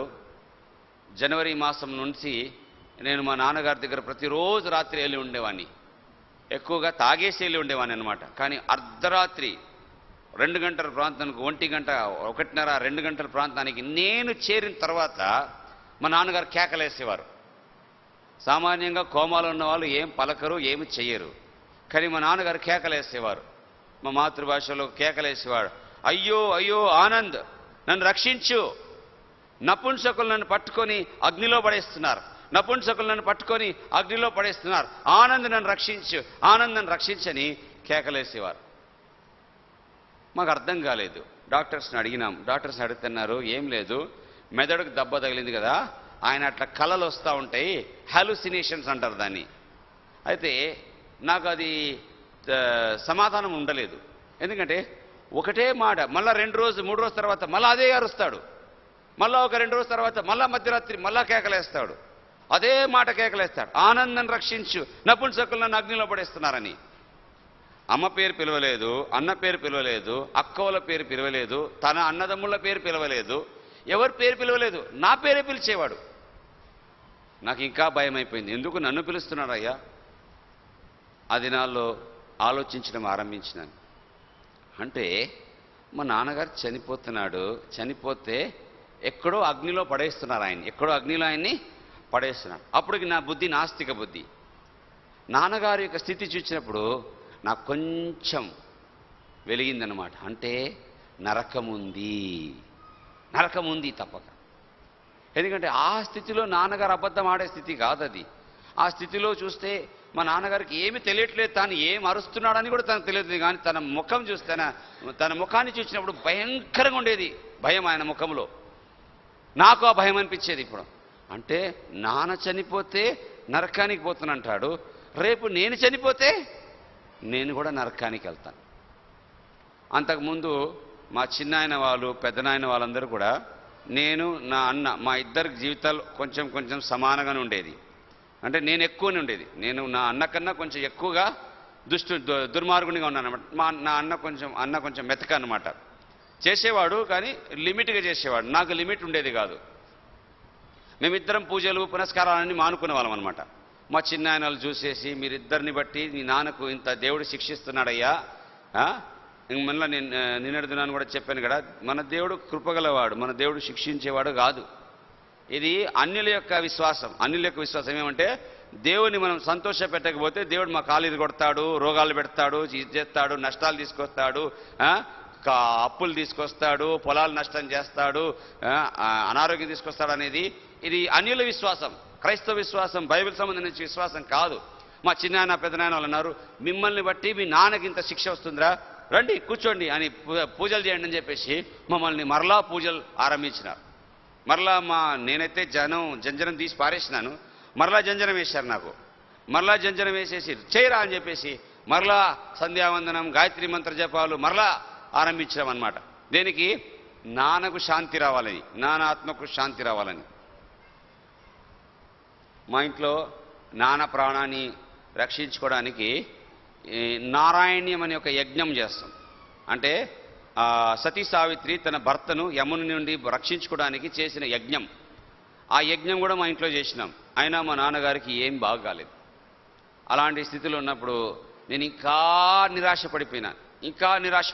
అంటే ఎక్కడి నుండి కూడా ఏ సహాయం రావట్లేదు. ఎక్కడైనా ఏ దేవుడున్నాడు, ఎవరైనా నరకం నుండి రక్షిస్తాడని చెప్పేసి అప్పుడు అన్వేషించడానికి ఆరంభించినాను. మా దగ్గర ఉన్న గ్రంథాలన్నీ వేదాలు, ఉపనిషత్తులు, పురాణాలు, చరిత్రాలు, రామాయణ, మహాభారత ఇవే ఉండేదన్నమాట. మిగతా ఏ పుస్తకాలు మా ఇంట్లో ఉండవు. అన్ని తీసి కూర్చొని చదువుతా ఉన్నాను. ఎక్కడ ఏ దేవుడు ఉన్నాడు? ఈ 33 కోట్ల దేవతలు ఉన్నారంటున్నారు కదా, ఎవడైనా ఒక్కడైనా ఉంటాడు కదా, మా నాన్నని తప్పించగలవాడు, మా నాన్నని రక్షించగలవాడు. ఇంతగా మా నాన్న బాధపడుతూ ఉంటే, వెతుకుతూ ఉంటే ఎక్కడ ఏది దొరకట్లేదు. ఎవరు కూడా చెప్పడం లేదయ్యా నేను నిన్ను రక్షిస్తానని చెప్పేసి. ఒకరోజు నేను ఒంటరిగా ఇంట్లో ఉపవాసంతో కూర్చొని విచారముతో చదువుతా ఉన్నాను అనమాట. ఉపనిషత్తులు తీసుకొని కూర్చున్నాను. చాందన్యం అనే ఒక ఉపనిషత్తు ఉంది, ఆ తీసుకొని కూర్చొని చదువుతా ఉన్నాను. 63వ అధ్యాయానికి వచ్చినాను. అక్కడ ఒక శ్లోకం రాయబడతా ఉంది. అసతోమ సద్గమయ తమసోమ జ్యోతిర్గమయ మృత్యోమ అమృతం గమయ ఓం ఓం ఓం. ఈ భవిష్య అంటే ప్రవచన వాక్యం అన్నమాట, భవిష్యవాణి అంటారు దాన్ని. అంటే అది ప్రవచనార్థమైన ఒక శ్లోకం, ఒక ప్రార్థన వంటి శ్లోకం. నేను అసత్యంలో ఉన్నాను, నన్ను సత్యంలోనికి నడిపించుము. నేను తమస్సులో అనగా చీకట్లో ఉన్నాను, నన్ను వెలుగులోనికి నడిపించుము, జ్యోతిలోనికి నడిపించుము. నేను మరణంలో ఉన్నాను, నన్ను అమరత్వంలోనికి అనగా నిత్య జీవంలోనికి నడిపించుము. ఓం ఓం ఓం అంటే అది నాకు అప్పుడు ఓం అంటే మాకు ఓం వరకే తెలుసు, కానీ ఇప్పుడు గ్రహించగలుగుతున్నాను దాన్ని. అది నెరవేర్చుట కొరకు అక్కడ రాయబడుతుంది చాందని ఉపనిషత్తులో. ఈ శ్లోకము, ఈ ప్రవచనము నెరవేర్చుట కొరకు సనత్ కుమార అనేవాడు వస్తాడు. ఆయన మీ ఆత్మలను ఇద్దరి నుండి అద్దరికి తీసుకుపోతాడు. నాకు అర్థం కాలేదు అది. ఎవరైనా సనత్ కుమారా, మేము ఎన్ని దేవతలు పూజిస్తా ఉన్నాము, ఈ దేవుని యొక్క పేరు ఎప్పుడు చదవలేదే, ఈయన ఎవరయ్యా సనత్ కుమార్ అని. సంస్కృతం భాషలో సనత్ అంటే నిత్యుడగు, కుమార అంటే దేవుని కుమారుడు. అప్పుడు మాకు బైబిల్ తెలియదు, యేసు ప్రభు తెలియదు. ఎవరు సనత్ కుమారా అని కొట్టుకుంటా ఉన్నాను నేను. మా గురువారికి అనగా శంకరాచార్య గారి కొరకు ఉత్తరం రాశాను. వారు నాకు మరలా మా మ్యాగజైన్లో దానికి జవాబిచ్చారు. సనత్ కుమార ఎవరో మేము రూఢిగా చెప్పలేకపోతున్నాం, కానీ మా ఏమంటారు అభిప్రాయం, మా ఒపీనియన్, మా అభిప్రాయం ఏమనగా, మేము నమ్ముట ఏమనగా, శివుని యొక్క రెండవ కుమారుడు అనగా కార్తీక్, ఆయనే సనత్ కుమార్ కావచ్చు, ఆయనను పోయి పూజించమన్నారు. ఆయనను పోయి పూజించు, నువ్వు ఏం కోరుకుంటావో ఆయన నీకు ఇస్తాడనేది. నేను చిన్న వయసులో ఉన్నప్పటి నుంచి కూడా ఈ కార్తీక్ అంటే మురుగ అంటాం మేము ఆయన మురుగన్ అంటాం. ఆయన గుడి వచ్చి పళనిలో ఉంటుంది, కొండ మీద ఉంటుంది అనమాట. పళనిలో ఆ కొండ నిండా నెమలీలే, ఇంకా ఆయన కొండ నిండా నెమలీలే ఉంటాయి అనమాట. మేము చిన్న వయసు ఉన్నప్పటి నుంచి కూడా మేము ఆ కొండకి వెళ్ళేవాళ్ళం. ఆ కొండ కిందనే మా అత్త మామ వాళ్ళు ఉన్నారనమాట. వాళ్ళకి పెద్ద హోటల్ ఉండేది అక్కడ. మేము వెళ్ళేసి ఆ హోటల్ ఉండేది, వారం 10 రోజులు రోజు కొండ ఎక్కేది. మేము రోజు కొండ ఎక్కేది. అక్కడ క్రమం ఏమంటే సూర్యుడు ఉదయించక ముందు కొండ ఎక్కాల, సూర్యుడు ఉదయించక ముందు కొండ ఎక్కేసేయాల. కొండ ఎక్కినాక బ్రహ్మచారిగా ఉండే వాళ్ళు మాత్రమే ఒక్క గుడ్డ కట్టుకోవాలి. అంటే దాన్ని అడ్డగుడ్డ అంటారు కదా, అడ్డగుడ్డ అంటారు. ఒక్క గుడ్డ కట్టుకొని ఒక పెద్ద తొట్టె ఉంటుంది, ఆ తొట్టెలో దిగాల. అక్కడ వచ్చే ప్రజలు వాళ్ళు ఏదైతే ఏమంటారు తీసుకొస్తారు, పలహాలు, ఈ పండ్లు ఇవన్నీ తీసుకొస్తారు కదా దేవుడికి అర్పించడానికి, అవన్నీ తీసుకొచ్చి ఆ తొట్టెలో పడేస్తారు. ఆ తొట్టెలో పడేసిన దాన్ని మేము లోపల ఒక 15-20 మంది యవనస్తులు ఉండేవాళ్ళం అనమాట. బ్రహ్మచారులు మాత్రం దిగాల, స్త్రీ సంగతి పెరిగిన వారు దిగకూడదు, అందులో దిగితే చచ్చిపోతాడంటారు. అలాంటి వాళ్ళం మేము దిగేసి పొద్దున సూర్యుడు ఉదయించక ముందు ఎక్కిపోవాలా, సూర్యుడు అస్తమించేంత వరకు తొక్కాల, దాన్ని కాళ్ళతో తొక్కుతూనే ఉండేవాళ్ళం. ఆ వేసిన అన్నిటి కూడా వేసిన దానంటిని తొక్కేది. ఆ తొక్కిన వాటిని అక్కడి నుంచి తీసేసి పంచామృతం అని చెప్పి ప్రసాదంగా ప్రజలకు ఇచ్చేవారు. ఆ పంచామృతం ఎలాంటిదంటే అది నెలల తరబడి చెడిపోదు. ఎందుకంటే 20 మంది తొక్కేటోళ్ళు కదా, పొద్దు నుంచి సాయంకాలం వరకు వాళ్ళు చెమట అందులో కలిసిపోతాయి, చెడిపోవడానికి వీలే లేదు. ఇప్పటికి కూడా మా ఇంట్లో ఆ పంచామృతం తింటూ ఉంటారు. నేను చిన్నప్పటి నుంచి అది చేశాను. నాకు మురుగను సనత్ కుమార్ అంటే నమ్మకం కుదరలే. ఎందుకు? ఆయన కాదు, చిన్నప్పటి నుంచి చేశాను కదా, ఆయన దగ్గర అలాంటి అనుభవం నాకేం రాలేదు. కాదు ఆయన అని చెప్పేసి నేను ఇంకా నిరాశపోయినానంటే సనత్ కుమార్ ఎవరో నాకు కనబడడం లేదు. నేనేం చేయాలా? మా నాన్నగారి పరిస్థితి రోజు రోజుకు దిగజారిపోతుంది. ఇక కొంత రోజుకు డాక్టర్స్ అన్నారు ఒక కిడ్నీ ఫెయిల్ అయిపోయింది. అప్పటికి నవంబర్, డిసెంబర్, జనవరి, ఫిబ్రవరి, మార్చి వచ్చింది. ఇంకా నేను అన్నాను పర్వాలేదు, రెండో కిడ్నీ పోతే ఆ రోజు నా కిడ్నీ ఇచ్చేస్తాను, కానీ మా నాన్న నరకానికి పోకూడదు. ఆ దినాల్లో నేను బాగా తాగేవాడిని. తాగితే కూడా మత్తెక్కడం లేదని చెప్పేసి డ్రగ్స్ తీసుకోవడం ఆరంభించిన. ఎందుకంటే మత్తు రావట్లేదు, మర్చిపోలేకపోతున్నాను. మా నాన్న యొక్క బాధ మర్చిపోలేకపోతున్నాను, నా భయాన్ని నేను మర్చిపోలేకపోతున్నాను. నేను కూడా చచ్చిపోతాను, నేను కూడా నరకానికి పోతాను, నేను కూడా చచ్చిపోతే నేను కూడా నరకానికి వెళ్ళిపోతాను. ఆ భయాన్ని మరవలేని స్థితిలో భయంకరంగా డ్రగ్స్ తీసుకోవడం ఆరంభించిన. ఒకరోజు మార్చి 15వ తారీఖు 1992వ సంవత్సరం అర్ధరాత్రి లాస్ట్ షో చూసి 12:30-1 గంట ప్రాంతంలో ఫుల్గా త్రాగేసి హాస్పిటల్కి చేరుకున్నాను. హాస్పిటల్ చేరుకొని నాన్న అట్లనే పడి ఉన్నాడనమాట, కోమాలో ఉన్నాడు. ఏం చెప్పడు. ఐసీయూలో పోయి చూసినాక పోయి బయట కూర్చొని సినిమా మ్యాగజైన్లు అన్నీ ఉన్నాయి, న్యూస్ మ్యాగజైన్స్ అన్నీ ఉన్నాయి, చదువుతా ఉన్నాను. పాతగా అయిపోయినాయి. మా నాన్నగారి దగ్గర మళ్ళీ పోతే మందులు పెడతాం. మందులు పెట్టే దాంట్లో ఆ నర్సులు అప్పుడప్పుడు చీటీ పెట్టిపోతారు, కొత్త మందులు తీసుకురావాలని చీటీ రాసి అక్కడ పెట్టి వెళ్ళిపోతారు. మేము పోయి చూడాలా, పోయి తీసుకురావాలా, వాళ్ళకి ఇవ్వాలన్నమాట. నేను అప్పుడు పోయి చూస్తే ఒక చీటీ ఉంది. ఏందబ్బా ఏం చీటీ రాసి పెట్టారని తీసి చూస్తే చీటీ కాదు, అది పత్రిక, సువార్త పత్రిక. నా జీవితంలో మొదటిసారి యేసుక్రీస్తు ప్రభు వారి గురించి ఆ రోజు మార్చి నెల 15వ తారీఖు 92వ సంవత్సరం చదివినాను. అంతకుముందు మాకు స్కూల్లో ఈ క్రిస్మస్ కథ ఉండేది స్కూల్ బుక్లో. మేము ఎంత ఘోరమైన వాళ్ళమంటే ఆ బుక్లో నుంచి ఆ పేజీ చింపేసి పారేసేవాళ్ళం. క్రిస్మస్ కథ కానీ, ఆ బక్రీద్ స్టోరీ కానీ, ముస్లిమ్స్ది కానీ వాళ్ళది కానీ ఏమైనా ఉంటే మేము చదివేవాళ్ళం కానీ చింపేసి పారేసేది. మేము చదవము అని. ఇప్పుడైతే గవర్నమెంట్ వాళ్ళది కనుక ఇప్పుడు వాళ్ళు తీసేసినారు. గవర్నమెంటే తీసేసింది ఇప్పుడు. అంటే ఇష్టపడే వాళ్ళం కాదు, అది మాది కాదు, అంటరాని వాళ్ళది, అది ఇంగ్లీష్ వాళ్ళది. వాళ్ళు మా దేశాన్ని పాడు చేశారు. బ్రిటిష్ వాళ్ళు వచ్చి మా దేశాన్ని పాడు చేశారు. అందరికీ వాళ్ళు ఏమంటారు దాన్ని, ఆ పాలపొడి ఇచ్చేసి, డబ్బులు ఇచ్చేసి, బట్టలు ఇచ్చేసి, మా మా రాష్ట్రంలో అయితే అక్కడ అన్ని ఊర్లు ఏం చేశారంటే ఈ దొడ్లు కట్టించి మార్చేశారు జనాల్ని, టాయిలెట్లు కట్టించి అందరినీ క్రిస్టియన్గా మార్చేశారు. మాకు అది బాగా కోపం అనమాట. వీళ్ళంతా దొడ్డి కొరకు వీళ్ళు క్రిస్టియన్గా మారిపోయినారు అని, మతం మారుస్తున్నారు వీళ్ళు, మా దేశాన్ని పాడు చేస్తున్నారు అని చెప్పేసి ఆ పత్రికను తీసుకున్నాను, చూశాను. లార్డ్ జీసస్ క్రైస్ట్ అని ఇంగ్లీష్లో ఉండింది. లార్డ్ జీసస్ క్రైస్ట్ అనే మాట చదివితేనే నాకు వద్దని చెప్పి పారేసి మళ్ళీ బయటికి వెళ్ళిపోయినాను. బయటికి వెళ్ళిపోయి గంటన్నర అయిపోయింది. 2:30 ప్రాంతం దాటుతూ ఉంటే మత్తు దిగింది. ఇక మత్తు దిగుతూ ఉంటే సరే మళ్ళీ నాయన దగ్గర పోయి కూర్చుంటాంలే, మళ్ళీ నాన్న కేకలేస్తే భయంగా ఉంటుందని చెప్పేసి మళ్ళీ నాన్న దగ్గరికి పోయి నాన్న దగ్గర పోయి కూర్చొని నేల మీద పడిన ఆ పత్రిక చూశాను. నేను పారేసిన పత్రిక. మరలా దాన్ని ఎత్తుకున్నాను. చదివితే ఏం చచ్చిపోతానా, చదివితే ఏం నష్టం ఉందిలే, చదివి చూస్తాంలే అని చెప్పి తీసుకొని చదివినాను. చదవడానికి ఆరంభించిన. యేసు ప్రభు వారంట కన్యమరి గర్భంలో పుట్టినాడంట. ఎవరైనా కన్యకలకు పుట్టారా?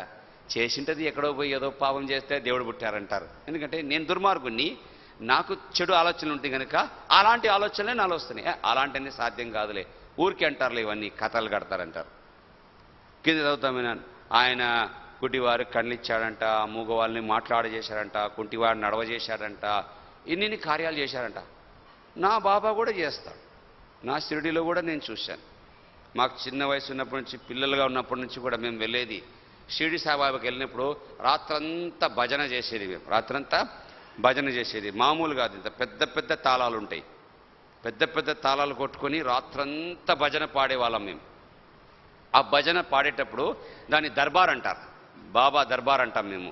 ఆ దర్బార్కి ఎవ్వరు వస్తారో, ఏ రోగంతో వస్తారో 100% బాగైపోయేవాళ్ళు. గుడ్డోడొస్తే కన్ను తెరవబడతాయి, మూగోడొస్తే మాట్లాడి పాడేవాడు, చెవిటోడొస్తే వాడు వినేవాడు, కుంటోడొస్తే లేచి నడిచేవాడు. కండ్లారా చిన్న వయసు నుంచి మేము చూస్తూ వచ్చాను. ఇవన్నీ జరుగుతానని, నిజంగా జరుగుతున్నాయి. అదేం ఉట్టిగా చేసింది కూడా కాదు అది. నేను అనుకున్నాను నా బాబా కూడా చేస్తాడు కదా, ఇదేం గొప్ప సంగతియా. యేసు గుడ్డి వాళ్ళకు కన్ను ఇచ్చాడంట, యేసు మూగోళ్ళకు మాటలు ఇచ్చాడంట, కుంటి వాడిని నడిచి నా బాబా కూడా చేస్తాడులే, ఇది అందరి వలన అవుతుందిలే, ఇదేం పెద్ద కథ కాదని. మళ్ళీ రాస్తా ఏముంటాయని చనిపోయినాడంట, చంపేశారంట, సిలువకేసి చంపేశారంట. ఆయన చేసింటాడు తప్పు, చంపేస్తాడు.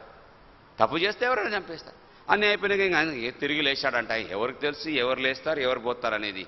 లాస్ట్కు ఆ పత్రిక అయిపోయి కింద అడ్రస్ ఉంది.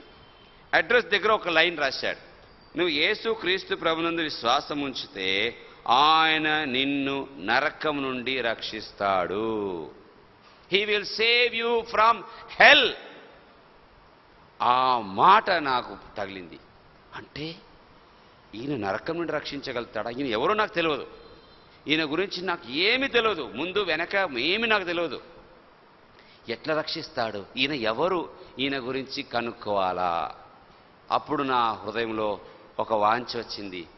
లూకా 12:21, యేసును చూడాలయా, ఒక్కసారి యేసుదేవుని చూడాలా, ఎవరిననేది.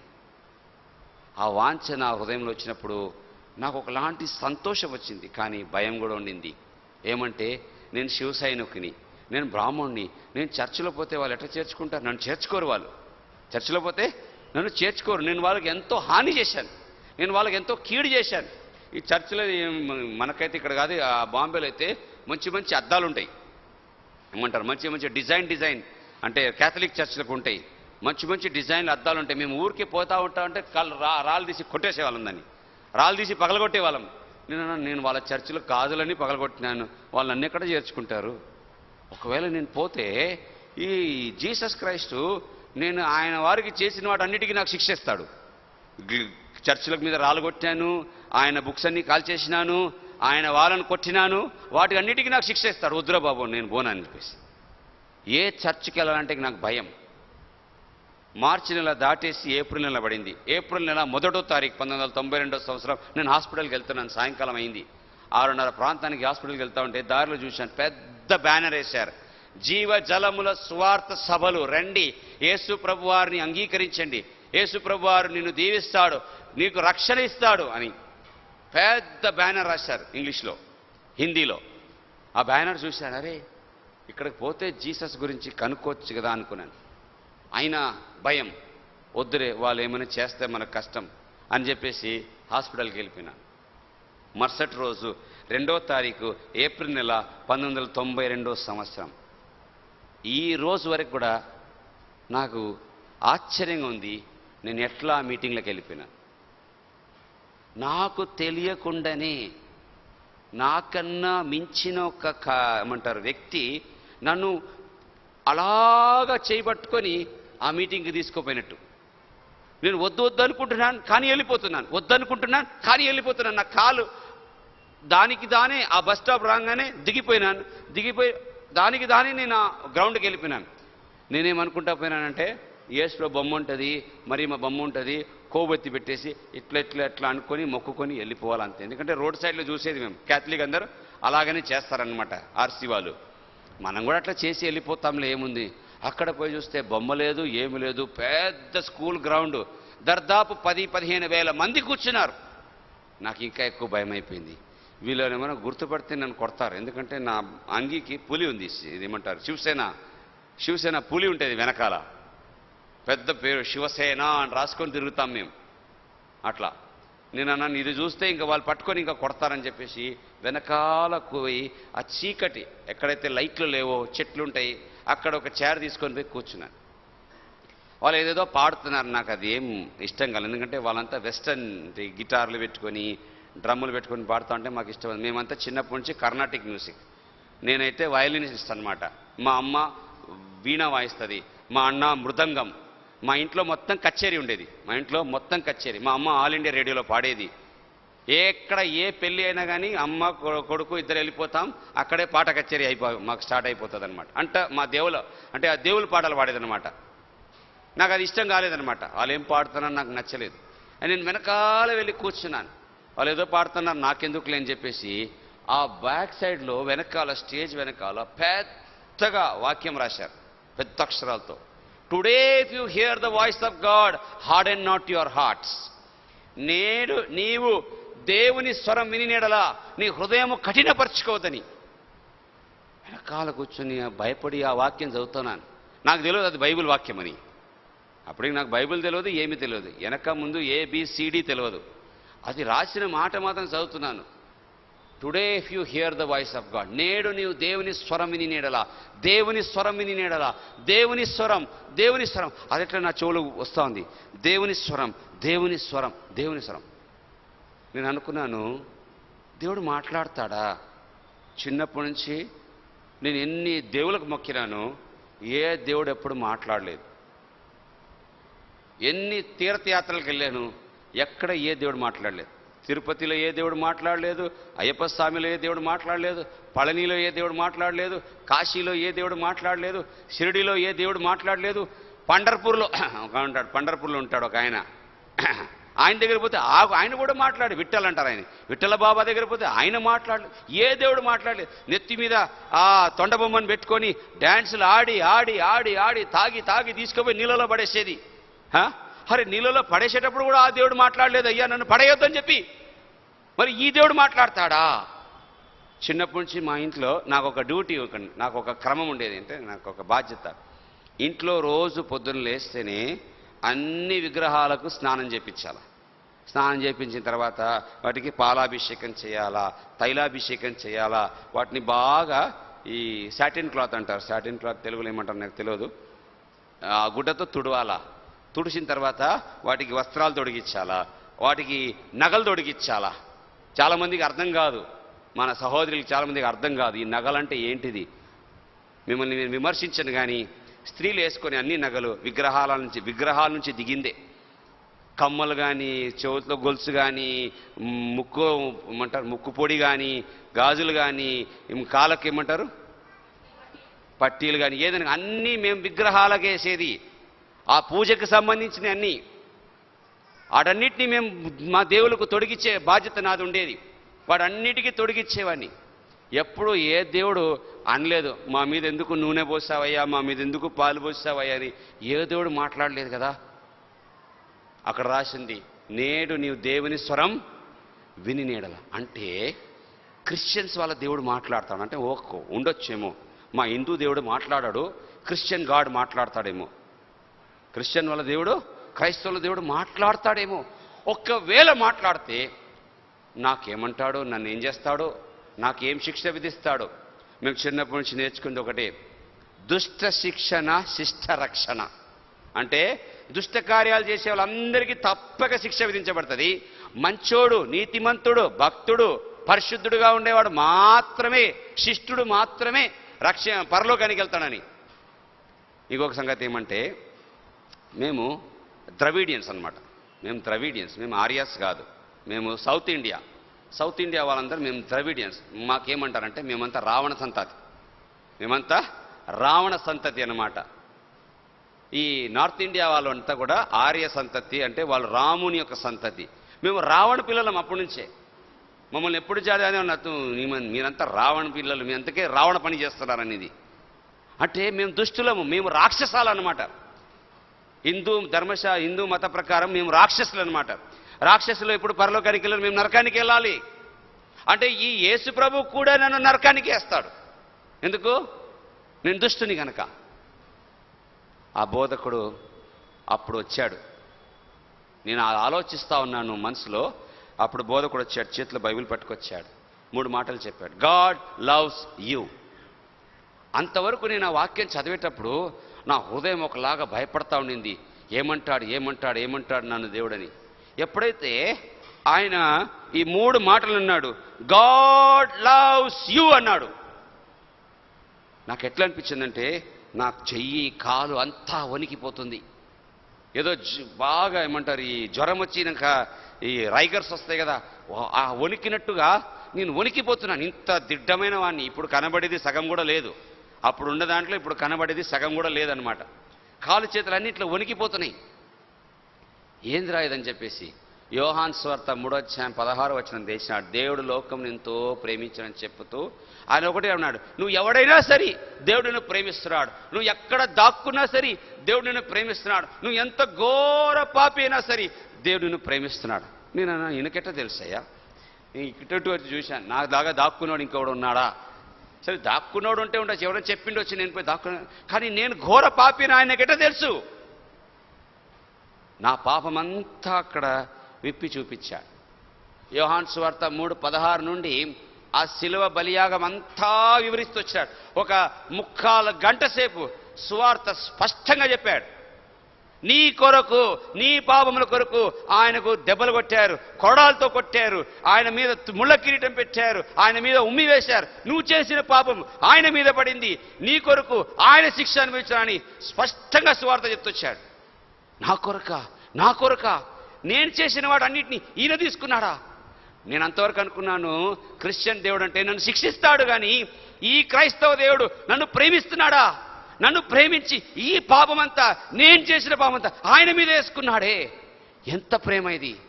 అప్పుడు ఆయన అన్నాడు, నువ్వు ఎవడైనా సరే యేసు ప్రభువుని అంగీకరిస్తే నీ పాపాలు క్షమిస్తాడు. నాకు అంతకన్నా ఇంకా వేరే ఏది అవసరం లేదు. ఒకటే మాట అన్నాడు, ఎక్కడున్నా సరే మోకరించమన్నాడు. యేసు ప్రభువా నేను పాపి అని చెప్పు, నా పాపం క్షమించమని చెప్పు, ఇప్పుడే నీకు రక్షణ ఇస్తానన్నాడు. అక్కడే మోకరించినాను మట్టిలో. ప్రభువా నీవెవరో నాకు తెలియదు, నువ్వు ఎట్లా చేసావు నాకు తెలియదు, కానీ నా పాపం కొరకు నువ్వు శిక్ష అనుభవించినావు, చనిపోయినావు నిజమైతే ఇప్పుడే నా పాపం క్షమించు. నాకొద్దు ఈ పాప జీవితం, నేను నరకానికి పోవడానికి నాకు ఇష్టం లేదని చెప్పినాను. నాలో ఏమైందో ఏమో తెలియదు, కానీ ఏడవడం ఆరంభించిన. ఏడుస్తూనే ఉన్నాను, వెక్కి ఏడుస్తున్నాను. నాకు జంజరం ఉండింది. నాకు నేనే ఒకలాగా ఏమంటారు దాన్ని, ఈ బంధించినట్టు ఆ జంజరం తీసేసినాను. రుద్రాక్షం ఉండింది, రుద్రాక్షను తీసేసినాను. ఒక కడ ఉండింది, సిక్కోలు వేసుకునే కడ, అవి పీకేసినాను. బాలాజీ తిరుపతిది లాకెట్ ఉండింది, అది తీసేసినాను. ఒక తావీజ్ పెట్టుకున్నాను, భయపడి ఎవరెక్కడ చంపేస్తారని చెప్పేసి ఒక తావీజ్ కట్టించుకున్నాను. మాంత్రికుని దగ్గరికి వెళ్ళి కట్టుకున్న తావీజ్ తీసేసినాను. జోబులో మంచి సిగరెట్ ప్యాకెట్ ఉండింది, నాకు వద్దని చెప్పి పారేసినాను. కింద ఒక సీసా ఉండింది, ఇది కూడా నాకు వద్దు, ఏది వద్దు అని అన్నీ తీసేసినాను. ఇవన్నీ తీసేసేటప్పుడు ఎట్లా అనిపిస్తుందంటే ఒక్కొక్కటి ఒక్కొక్కటి ఒక్కొక్కటి నల్లటి నీడలు నా నుండి తొలగిపోతా ఉంది అనమాట. బైబిల్ ఒక సంగతి మనం చదువుతాము. యేసుప్రభు వారి యొక్క సమయంలో సువార్తలో సేనాదయం పట్టిన వాడని ఒకటి చదువుతాం మనం. నా పరిస్థితి ఎట్లుందంటే ఒకటి కాదు, సేన నాలో ఉండింది, అంత దుర్మార్గుని. ఇవన్నీ కూడా నాలోని వెళ్ళిపోయేది నేను చూశాను. ఒక చక్కని సంతోషం, ఒక వింతైన సమాధానం నా హృదయంలో వచ్చింది. అంతకుముందుకు బాధతో ఏడుస్తున్నాను, అకస్మాత్తుగా సంతోషంతో ఏడవడం ఆరంభించినాను. నాకు ఏమవుతుంది నాకు అర్థం కాలే. ఏడ్చి ఏడ్చి ఏడ్చి ఏడ్చి పడిపోయినప్పుడు కొంతమంది చూసి ఏందయింది, ఎవరో కొట్టేసాను అనుకున్నారు, ఎవరో కొట్టి పడేసినారు అనుకున్నాను. ఎందుకంటే నా అంగి అవన్నీ చూసి వాళ్ళు భయపడ్డారు, ఎవరో కొట్టినట్టున్నారయ్యా వీనని చెప్పేసి. ఒక ముసలామ్మ చూసింది, మళ్ళీ ఇంక ముగ్గురు పట్టుకొచ్చి లేపి నీళ్ళు దాపిచ్చి ఏమైంది బాబు, ఎవరు కొట్టారు నిన్ను అడిగింది. ఎవరు కొట్టలేదమ్మా, యేసు ప్రభు నా హృదయంలోకి వచ్చాడన్నాను. నాకు చాలా సంతోషంగా ఉంది. ఒకటే మాట అన్నారు వాళ్ళు, అందరికీ చెప్తావా అని. చెప్తానన్నాను. ఆ రోజే 2వ తారీఖు ఏప్రిల్ నెల 1992 సంవత్సరం ఆ 15,000 మంది ముందు నన్ను తీసుకుపోయి నిలబెట్టారు. చెప్పు అన్నారు.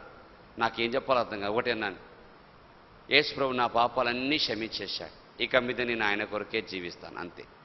అంతకన్నా ఎక్కువ నాకేం చెప్పడానికి రాదు. Jesus Christ forgave all my since, now I will live for him. I don't know anything else. Bible తెలియదు, ఏబిసిడి తెలియదు, ఓల్డ్ టెస్టమెంట్ తెలియదు, న్యూ టెస్టమెంట్ తెలియదు. ఎంతవరకు అంటే నాకు రోమన్ క్యాథలిక్ ఎవరో, ప్రొటెస్టెంట్ ఎవరో అది కూడా తెలియదు. అలాంటి వాడిని అనమాట. మరలా మరుసటి రోజు 3వ రోజు అక్కడే కూడికకి వెళ్తా వచ్చినాను. ఆ రోజు ఆసుపత్రికి వెళ్ళలేదు. మరలా మరుసటి రోజు వెళ్ళాను. అక్కడికి వెళ్ళినప్పుడు వాళ్ళు ఒక కొత్త నిబంధన ఇచ్చి చదువుకో బాబు అన్నారు. కొత్త నిబంధన చూస్తే చాలా సంతోషం అనిపించింది. ఆ కొత్త నిబంధన తీసుకొని చదువుతా వచ్చినాను. 1 గంట, 2 గంటలు, 3 గంటలు, 4 గంటలు, 10 గంటలు, ఎన్ని గంటలు చదివినా కానీ అది వదిలిపెట్టే బుద్ధి కావట్లేదు. చదువుతూనే ఉన్నాను, అర్థం కావట్లేదు. నాకు ఏది కూడా ఒక్క ముక్క అర్థం కావట్లేదు కొత్త నిబంధనలో. కానీ చదవాలా. అది చదువుతూ ఉంటే నెమ్మదిగా ఉంది, అది వదిలేస్తే భయంగా ఉంది. అది చదువుతూ ఉంటే నెమ్మదిగా ఉంది, అది వదిలేస్తే భయంగా ఉంది. నాకు దగ్గర ఇట్లా పెట్టుకొని పోయేవాడిని అనమాట. అంతా ఇదైపోయింది నాకు కొత్త నిబంధన అంటే. చదువుతా ఉన్నాను. నాకు సువార్త చెప్పిన వాళ్ళు ట్రెవర్ లూయిస్ అని దైవసేవకుడు, జీవజల సువార్త పరిచర్య అని స్వచ్ఛందంగా సువార్త చేశారు. ఇప్పుడు ప్రస్తుతంలో ఆయన అమెరికాలో ఉన్నాడు. ఆయన చెప్పినాను, మా నాన్నగారి పరిస్థితి ఇలాగుంది అంటే హాస్పిటల్కి వచ్చి మా నాన్నగారి కొరకు ప్రార్థన చేసి మా నాన్నగారికి ఏం చెప్పినా కానీ అర్థం కాదు, ఎందుకంటే కోమాలు ఉన్నాడు. ఒకే మాట అన్నాడు, మీ నాన్నతో మేము మాట్లాడితే తనకు అర్థం కాదు, కానీ తన తలగడ్డ దగ్గర కూర్చొని నువ్వు బైబిల్ చదువుతా ఉండు. మా నాన్న దగ్గర ఐసీయూలో కూర్చొని నేను బైబిల్ చదివేవాడిని. నా స్వరం ముందు నుంచి ఇంతే, గట్టి స్వరం. ఐసీయూలో గట్టిగా చదివితే నర్సులు వచ్చి తిడతారు. నన్ను తిట్టడానికి వచ్చేవాళ్ళు నర్సులు. తిట్టడానికి వస్తే పెద్ద కళ్ళు ఇట్లా పెట్టి చూసేవాడిని. భయపడి వెళ్ళిపోయేవారు వాళ్ళు. మా నాన్నగారు ఆ రోజు నుండి ఏప్రిల్ నెల 2వ తారీఖు నుండి కేకలు వేయడం మానేశాడు. తను కేకలు వేయలేదు ఇంకా. మళ్ళీ నేను తన తలగడ్డ దగ్గర కూర్చొని బైబిల్ చదువుతా ఉన్నాను. వాళ్ళు అన్నారు నాకు, అప్పుడు నాకు అర్థం కాలేదు, కానీ వాళ్ళు అన్నారు నాకు, పాత నిబంధనలో భక్తులు దానియేలు వంటి వారు, నెహెమ్యా వంటి వారు తమ పితరుల పాపములు ఒప్పుకుంటూ వచ్చినారు. నేనును నా పితరులను పాపము చేసినామని ఒప్పుకుంటూ వచ్చాను. అప్పుడు నాకు ఎక్కడ అర్థమైంది, నాకు బైబిలే తెలియదు. వాళ్ళు అన్నారు నువ్వు అలాగ చేయమన్నారు. నాతో చేయించినారు. హాస్పిటల్లో నాతో అలాగా ప్రార్థన చేశారు. ప్రభువా, నేను చేసిన పాపము, మా నాన్నగారు చేసిన పాపం అన్నింటినీ కూడా నీ దగ్గర ఒప్పుకుంటున్నాను ఇప్పుడు. వాళ్ళు అన్నారు దేవుడు నీ ప్రార్థన అంగీకరిస్తాడు. ఆ ధైర్యముతో నేను ప్రార్థన చేస్తూ వచ్చినాను. వాళ్ళ దగ్గరికి క్రమంగా వెళ్తూ వచ్చినాను. మా అన్న చూశాడు, వీడు బైబిల్ పట్టాడు, వీడు క్రిస్టియన్స్తో పోతున్నాడని చెప్పి చాలా కోపమైంది ఆయనకు. మా అమ్మతో చెప్పాడు, వీనికి దెబ్బలు పడతాయి ఇప్పుడు అని చెప్పేసి. అమ్మ అనింది, వద్దురా, నాన్న బాగలేడు కదా, కొంచెం అట్లా వంగితే ఏమైంది, పొరపాటు ఏముంది, కనీసం మిమ్మల్ని కొట్టట్లేదు కదా. నా జీవితం ఎట్లా ఉందంటే, మా ఇంట్లో అన్న అక్క వాళ్ళందరినీ నేను దంచేవాడిని డబ్బులు లేకపోతే. అమ్మ అనింది, మీ దగ్గర ఒక పైసా అడగట్లేదు ఇప్పుడు ఆయన, తాగడం లేదు, సిగరెట్ తాగడం లేదు, ఏ దొంగతనం ఇంట్లో చేయట్లేదు ఆయన, గమ్మున ఆయన పనికి ఆయన బైబిల్ చదువుకుంటా పోతున్నాడు, పోని ఆయన్ని అంటే మా అన్న అప్పుడు ఊరుకున్నాడు. నన్ను కొట్టకుండా అప్పుడు ఊరుకున్నాడు. ఇదే అన్న ఇప్పుడు మా నాన్న ఉన్న స్థితిలో ఈరోజు ఉన్నాడు. ఆ రోజు మా నాన్న ఎట్లున్నాడో అదే స్థితిలో ఆ అన్న ఉన్నాడు ఇప్పుడు. ఒకరోజు, 2 రోజు, 3 రోజు, వారం రోజు గడిచిపోయినాయి. నేను వారికి చెప్పిన, నాకు సువార్త చెప్పిన ఆ సేవకునికి చెప్పినాను, నేను కాలేజ్ మానేసి వచ్చాను, నేను చదువు మానేశానని చెప్పినాను. అప్పుడు ఆయన నాకు చెప్పాడు, అట్లా చేయకూడదు. దేవుని బిడ్డలు ఎప్పుడు మానేయరు. దేవుడి బిడ్డలు చదువుతారు. దేవుడి బిడ్డలు చదివి దేవుని మహిమపరచాలా. నువ్వు పో, చదువుకో, నీ కొరకు ప్రార్థన చేస్తామన్నాం అన్నారు. సరిపోతానన్నాను. మరలా నేను బాంబే నుంచి నాందేడ్కి బయలుదేరాను. నేను పోతానమ్మా, నేను పోయి చదువుకుంటాను, నాకు చదువుకోవాలా ఇప్పుడని. వాళ్ళు నాకు వెళ్ళేటప్పుడు ఒక మాట అన్నాడు, నువ్వు భగత్ సింగ్ గారు, సాధు సుందర్ సింగ్ గారు, షీలగుప్త గారు, పండిత్ రమాబాయి గారు, వీరి చరిత్ర తీసుకొని చదువుకోమన్నారు. వీరి చరిత్ర చదివితే నీకు ఇంకా బాగుంటుంది, వాళ్ళు కూడా నీలాగానే అన్య కుటుంబం నుంచి వచ్చిన వారని చెప్పేసి. నేను అన్నాను, నాకు ఇప్పుడు అవన్నీ ఇంట్రెస్ట్ లేదు, నాకు బైబిల్ ఉంటే చాలు. నాకు ఒక గిడియోన్స్ది ఫుల్ బైబిల్ ఇచ్చారు వాళ్ళు, గిడియోన్స్ ఫుల్ బైబిల్ ఇచ్చారు, నాకు బైబిల్ ఉంటే చాలు, నాకు ఇంకేం వద్దు అనేసి. వెళ్ళేటప్పుడు ఇంకొక మాట అన్నాడు, go to A Bible believing church, అంటే బైబిల్ నమ్మే సంఘానికి పొమ్మన్నాడు. నాకేం తెలుసు ఏ సంఘం బైబిల్ నమ్ముతుంది, ఏ సంఘం బైబిల్ నమ్మదు, నాకు తెలియదు. నాకు చర్చ్ అంటే ఆ క్యాథలిక్ది మాత్రం చర్చ్ కనబడుతుంది, మిగతా చర్చిలు ఎక్కడ కనబడరు. ఇప్పుడు మన బేతేలు కూడా బయట పోయి చూస్తే ఎవడైనా చర్చ్ అంటారా? అన్నారు ఎవరు. అంటే మా కాలేజీ ఉన్న దగ్గర నాందేడ్లో ఒక పెద్ద క్యాథలిక్ చర్చ్ ఉండేది. నేను రోజు పొద్దున్న 6 గంటలకు లేచి స్నానం చేసుకొని మంచి బట్టలు వేసుకొని పొద్దునే వెళ్ళిపోతాను క్యాథలిక్ చర్చ్లోకి. అంటే ఆయన చర్చికి బొమ్మన్నాడు. అంటే నాకేం తెలుసు వాళ్ళు బైబిల్ నమ్ముతారా నమ్మరా, నాకేం తెలుసు వాళ్ళు ఏ బైబిల్ నమ్ముతారు, నాకేం తేడా తెలియదు. రామన్ క్యాథలిక్ ఏంటిది, ఇదేంటిది, ఏబిసిడి తెలియదు. పొమ్మన్నాడు కనుక పోతున్నాను. అక్కడికి పోతే వాళ్ళు కూడా మలయాళ పొలం, మేము కూడా మలయాళ పొలం, బాగా సంబంధం కుదిరింది అక్కడ అనమాట. వాళ్ళు చాలా హ్యాపీ అయిపోయినారు, అబ్బాబ్బాబ్బా బాగా వచ్చినారు అని చెప్పేసి. వాళ్ళు ఒక వారం రోజులు నన్ను బాగా పైకి ఎక్కించడం ఆరంభించినారు. అదే సమయంలో ఏప్రిల్ నెల దినాలు గడిచిపోతా వచ్చినాయి. నేను మరలా ఫీజు కట్టేసి పరీక్షల కొరకు సిద్ధపడతాం ఆరంభించినాను. 25వ తారీఖు, 2వ తారీఖు నేను ప్రభువుని అంగీకరించినాను. 25వ తారీఖు మా నాన్న లోకయాత్ర ముగించినాడు. అమ్మ చెప్పింది, నాన్న వెళ్ళిపోయినాడు అంటే. నేను చాలా సంతోషం అమ్మా, నాన్న దేవుని దగ్గరికి వెళ్ళాడు, నాకు ఆ విశ్వాసం ఉంది అని చెప్పేసి నేను తొందరగా మరలా బాంబేకి వచ్చాను, నాన్నని సమాధి చేస్తామనుకొని. అయితే నేను రాకముందే మా పెద్దనాయన వాళ్ళు మా నాన్న యొక్క భౌతిక కాయాన్ని తీసుకెళ్ళిపోయినారు, బాడీ తీసుకెళ్ళిపోయినారు వాళ్ళు. వాళ్ళ ఇంటికి, మా ఇంటికి తీసుకురాలే, మా ఇంటికి తీసుకురాకుండా మా పెద్దనాయన ఇంటికి తీసుకెళ్ళిపోయినాను. నేను వెళ్ళాను. ఇంకా పెద్దనాయన ఇంటికి వెళ్తే అక్కడ అప్పటికే అంతా స్టార్ట్ అయిపోయింది, పూజలన్నీ ఆరంభించేసినారు. చాలామంది పూజారులు వచ్చేసారు, మా బంధువులందరూ వచ్చేసారు. అక్కడ పూజారు నన్ను చూస్తేనే, రా కూర్చోరా, నువ్వు వచ్చేసినా మంచి పని అని చెప్పేసి నా అంగీ ఇప్పితే లోపల జంజరం లేదు. ఏం భ్రష్టుడురా నువ్వు, జంజరం లేకుండా బ్రతుకుతున్నావురా అని చెప్పేసి వెంటనే చిన్నాయన ఏం చేశాడు, ఒక జంజరం తీసి వేసాడు. వేసి కూర్చో పూజ చేయమన్నాడు. నాకు ఎట్లా అనిపించిందంటే ఒళ్ళంతా ఇట్లా మండిపోతుంది అనమాట. అంతమంది పూజారులు బంధువులందరూ కూర్చున్నారు. వాళ్ళందరి ముందు Jesus Christ Jesus Christ Jesus Christ అని కేకలేయడం ఆరంభించినాను.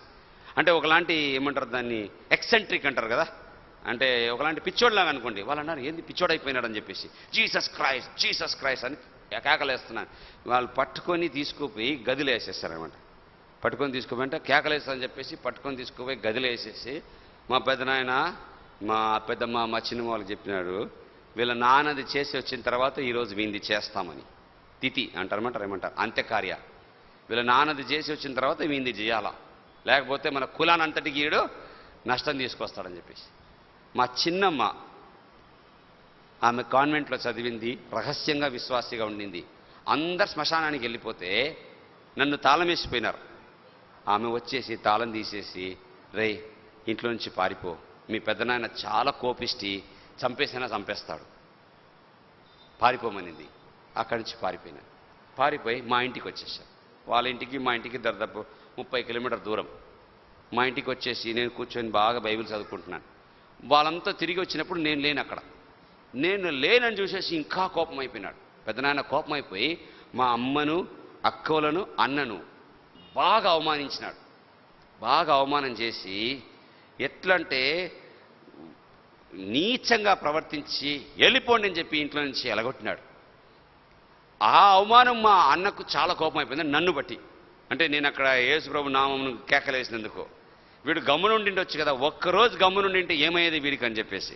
గమ్మున పూజలు చేయకపోతే అక్కడ గమ్మున జంజరం వేసుకొని కూర్చుంటే ఏం నష్టమవుతుంది అని చెప్పేసి చాలా కోపంగా ఇంటికి వచ్చాడు. ఆయన ఇంటికి వస్తే నేను బైబిల్ చదువుతున్నాను. ఆయన ఇంటికి వచ్చిన వెంటనే నేను బైబిల్ చదువుకుంటూ వాళ్ళంతా నేను వాళ్ళకు స్టార్ట్ చేశాను. మీరందరూ యేసు ప్రభువుని నమ్ముకోవాలా, మీరందరూ యేసు ప్రభువుని నమ్ముకుంటేనే డాడీ దగ్గరికి వెళ్తారు, లేకపోతే మీరు నాన్న దగ్గరికి వెళ్ళలేరని చెప్పేసి వాళ్ళకి బోధ స్టార్ట్ చేశాను. అంటే అప్పుడు ఏం బుద్ధి లేదు. రక్షణ పొంది 23 రోజులు అయిందంతే. ఒకటే చెప్పాలంటే మీరు రక్షణ పొందాలా, మీరు జీసస్ క్రైస్ట్ నమ్ముకోవాల్సిందే, ఇవంతా తప్పు, ఇవంతా తప్పు తప్పు తప్పు అని చెప్పి కేకలేసే లోపల మా అన్న బైబిల్ తీసుకొని చింపి చింపి చింపి పారేసి, సరే బైబిల్ని చింపేస్తే పర్వాలేదు కానీ నన్ను కూడా చింపాడు. ఇంకా 1 గంట సేపు నన్ను కొట్టాడు. కొట్టి కొట్టి కొట్టి కొట్టి నువ్వు జీసస్ని వదులుతావా లేదా? నేను వదలనన్నాను. అయితే ఇంట్లో నుంచి వెళ్ళిపోమన్నాడు. జీసస్ కావాలా ఇల్లు కావాలా ఇప్పుడే డిసైడ్ చేయి. అర్ధరాత్రి 12 గంటలకు నేను అన్నాను నాకు జీసస్ కావాలా అని చెప్పి ఇంట్లో నుంచి వెళ్ళిపోయి బయటికి వెళ్ళి, మా ఇల్లు బీచ్ దగ్గర ఉంటుంది, సముద్ర తీరంలో ఉంటుంది. వెళ్ళిపోయి ఆ రాత్రి బీచ్లో పండుకున్నాను, సముద్ర తీరంలో పోయి పండుకున్నాను. పొద్దునే లేచేసి నేను నాందేడికి వచ్చేసాను. ఆ రోజు నుంచి మా ఇంటితో నాకు సంబంధం లేకపోయింది. నాందేడికి వచ్చేసి నేను యేసు ప్రభు, ఇంకా నాకు వేరే ఎవరు దిక్కు లేదు. కడుపు కొరకు బ్రతకడానికి ఏదో ఒకటి చేయాలి. ఇప్పుడు దొంగతనం చేయలేను, కొట్లాడలేను, ఎవరి దగ్గర దోచుకోలేను డబ్బులు అని చెప్పి మొదట సైకిల్ రిక్షా తొక్కడం ఆరంభించిన. కొన్ని రోజులు సైకిల్ రిక్షా తొక్కిన. పరీక్షలు రాశాను, అయితే చాలా కలవరంలో రాశాను అనమాట. పరీక్ష అంతా కలవరంతో రాశాను. చాలా వరకు పాస్ అయిపోయాను, కొన్ని ఫెయిల్ అయిపోయినాను. అంటే చదువు లేదు. ముందుగా 1 నెల రోజులు ఎంత చదవగలుగుతాను? ఇంజనీరింగ్ చదువు అంటే అంత సులభంగా రాదు. అది ఇంతవరకు చదవలేదు, 2 సంవత్సరాలు ఏమి చదవలేదు. అకస్మాత్తుగా చదివేసి రాయమంటే అది వచ్చే కాదు. క్లాసు కూడా ఎప్పుడు అటెండ్ కాలేదు. అయినా ఏదో కష్టపడి ఏదో ఒకటి రాశాను. దేవుడి కృప కొన్ని పాస్ అయిపోయినాను, కొన్ని పాస్ కాలేదు. మరి 1 సంవత్సరం నాకు అలాగనే ఉండిపోయిందనమాట.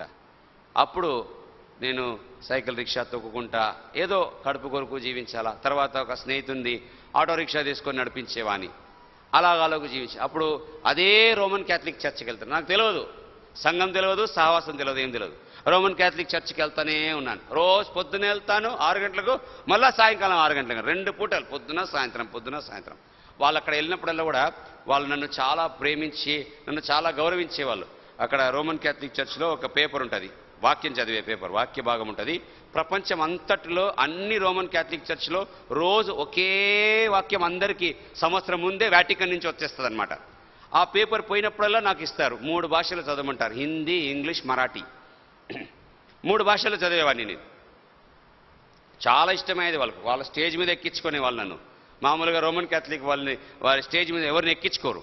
ఇంకా నేను కూడా మలయాళం కనుక చెప్పేసి బాగా వాళ్ళలాగానే బాగా గడ్డం అన్నీ పెట్టుకొని ఉన్నాను. వాళ్ళు కూడా చాలా ఏమనుకున్నంటే ఒక రోజు నన్ను ఫాదర్గా మార్చేసాలని చెప్పేసి ఆ దృక్పథంలో వాళ్ళు కూడా ఉన్నారనమాట. బాగా నన్ను పైకి ఎక్కించారు. నాకు కూడా చాలా గర్వంగా అనిపించేది. అబ్బా, ఇన్ని 100 మంది కూర్చొని వింటున్నారు, నేను చదువుతున్నాను అంటే నేను సామాన్యుని కాదు, నాలో ఏదో గ్రేట్ ఉంది అనుకునేవాడిని. ఇలాగ కొన్ని దినాలు గడిచిపోతా వచ్చినాయి. ఒకరోజు సైకిల్ రిక్షా తొక్కుతూ ఆ చర్చ్ దగ్గర ఉన్నాను. రాత్రి అయింది, 8, 9 అయింది. సర్లే ఫాదర్ని పోయి చూసేసి పలకరించి వస్తామని చెప్పి వస్తే ఫాదరు ఇంకా ఇతరులు కూర్చొని బాగా సీసాలు పెట్టుకొని కూర్చున్నారు. పెద్ద పెద్ద సీసాలు పెట్టుకొని కూర్చున్నారు. నాకు వచ్చిన కోపం అట్లా వచ్చింది. ఎందుకంటే ఏ రోజు యేసు ప్రభు నా హృదయంలో వచ్చాడో ఆ రోజు అది నా నుండి నాకు అసహ్యం అనిపించింది. ఏంది మీరు యేసు ప్రభు పేరు చెప్పుకొని ఇవన్నీ తాగుతారా? మీరు మనిషిలా, మీరు ఏమా అని చెప్పేసి బాగా వారి మీద ఫైర్ అయిపోయినాను. నాకు ఒక ఇదనమాట, ఒక ఏమంటారు హైపర్ అంటారు కదా, హైపర్ అంటే షార్ట్ టెంపర్. అరిసేసినాను వాళ్ళ మీద, అరిసేసి చీపో అని చెప్పేసి అక్కడి నుంచి బయటపడ్డాను. రోమన్ క్యాథలిక్ చర్చ్ వదిలేసాను, ఇక్కడ ఏం చేయాలా? ఆ దారిలో ఇంకొకటి ఉండింది, అపోస్టలిక్ చర్చ్ అని చూశాను. సర్లే అక్కడికి వెళ్తా అని చెప్పేసి కొన్ని రోజు అపోస్టలిక్ వెళ్ళాను. అక్కడ పోతే వేరేదో విచిత్రాలు చేస్తున్నారు వాళ్ళు. సర్లే ఇది కూడా బాగలేదని చెప్పేసి ఇట్లా చూస్తుంటే ఒకరోజు పెద్ద చర్చ్ ఒకటి చూశాను, మెథడిస్ట్ చర్చ్ అంట. అది మెథడిస్ట్ చర్చ్, ఇది కొంచెం బాగానే ఉంది కదా అని చెప్పేసి అక్కడ పోయినాను. అక్కడ పోతే కొంచెం అంతా కొంచెం చూడడానికి అంతా చక్కగానే ఉన్నారు, బాగా కొంచెం బైబిల్ అంతా చెప్తా ఉన్నారు. అయినా నాకు అంత అర్థమయ్యేది కాదు. నా వరకు నేను రోజు బైబిల్ చదువుకుంటాను. అయితే వాళ్ళు చెప్పేదంత అర్థమయ్యేది కాదు. కానీ నాకు నిష్ట, పోవాలా.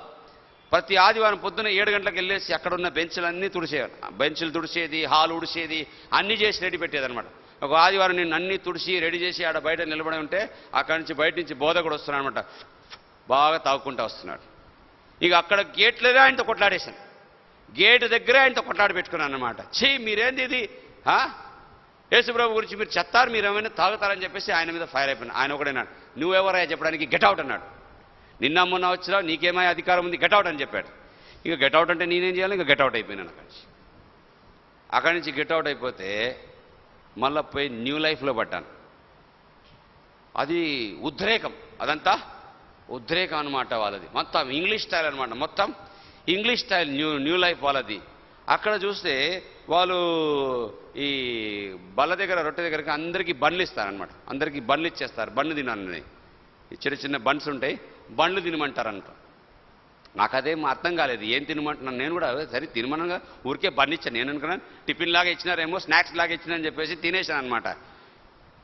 ఏం అర్థం కావట్లేదు. అక్కడ ఏం చేస్తారా, అక్కడ ఒక క్రమం, ఒక పద్ధతి ఏమంటే అకస్మాత్తుగా ఇట్లా 100 మంది 200 మంది కూర్చుంటారు. అకస్మాత్తుగా ఏదో ఒక సహోదరి లేస్తుంది, ప్రవచిస్తుంది అనమాట. మధ్యలో అందరి మధ్యలో ఏదో ఒక సహోదరు లేస్తారు, ప్రవచనం చేస్తారు. ఏం ప్రవచనం చేస్తారంటే, ఇక్కడ ఎర్ర చీర వేసుకొని ఒక సహోదరి వచ్చింది, ఒక సిస్టర్ వచ్చింది, ఆమె బతికిలాగుంది, ఆమె ఇలాగ చేసింది, అలాగ చేసింది అని చెప్పేసి ఇంకొకటి లేచి ప్రవచిస్తాడు. ఇక్కడ బ్లూ స్ట్రైప్స్ ఉండే షర్ట్ వేసుకొని ఒక బ్రదర్ వచ్చినాడు, ఆయన అప్పుల పాలై ఉన్నాడు, ఆయన దొంగతనం చేసినాడు అని చెప్పేసి అందరి ముందు డబాల్ట్ కొడతారనమాట. ఏమంటారు, ప్రవచిస్తున్నారనమాట. ఇలాంటి అన్ని దొంగ ప్రవచనాలు అనమాట. నాకు భయం వచ్చింది, ఎవడైనా లేచి నా కథ చెప్తే ఇంకా ఉన్న సిగ్గుపోతుంది నా అక్కడ చెప్పేసి అక్కడి నుంచి పారిపోయినాను, న్యూ లైఫ్ నుంచి పారిపోయినాను. తెలుగులో ఒక సామెత అంటారు కదా, పెనం నుంచి లేస్తే పొయ్యిలో పడ్డాడంట. నేను ఆగస్టు నెల 1992లో పెంతికోస్ట్లో పడ్డాను. ఆ పడి నాకు చాలా నష్టాన్ని తీసుకొచ్చింది. నిజంగా పొయ్యిలో అగ్గిలో పడిపోయినాను అనుకోండి.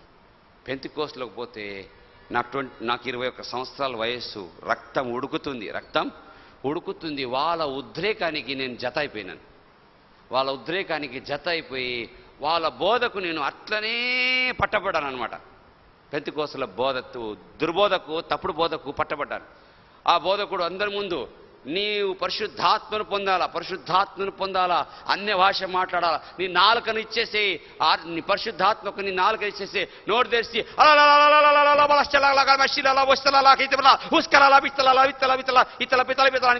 పిచ్చిగా మాట్లాడడం స్టార్ట్ చేశాను.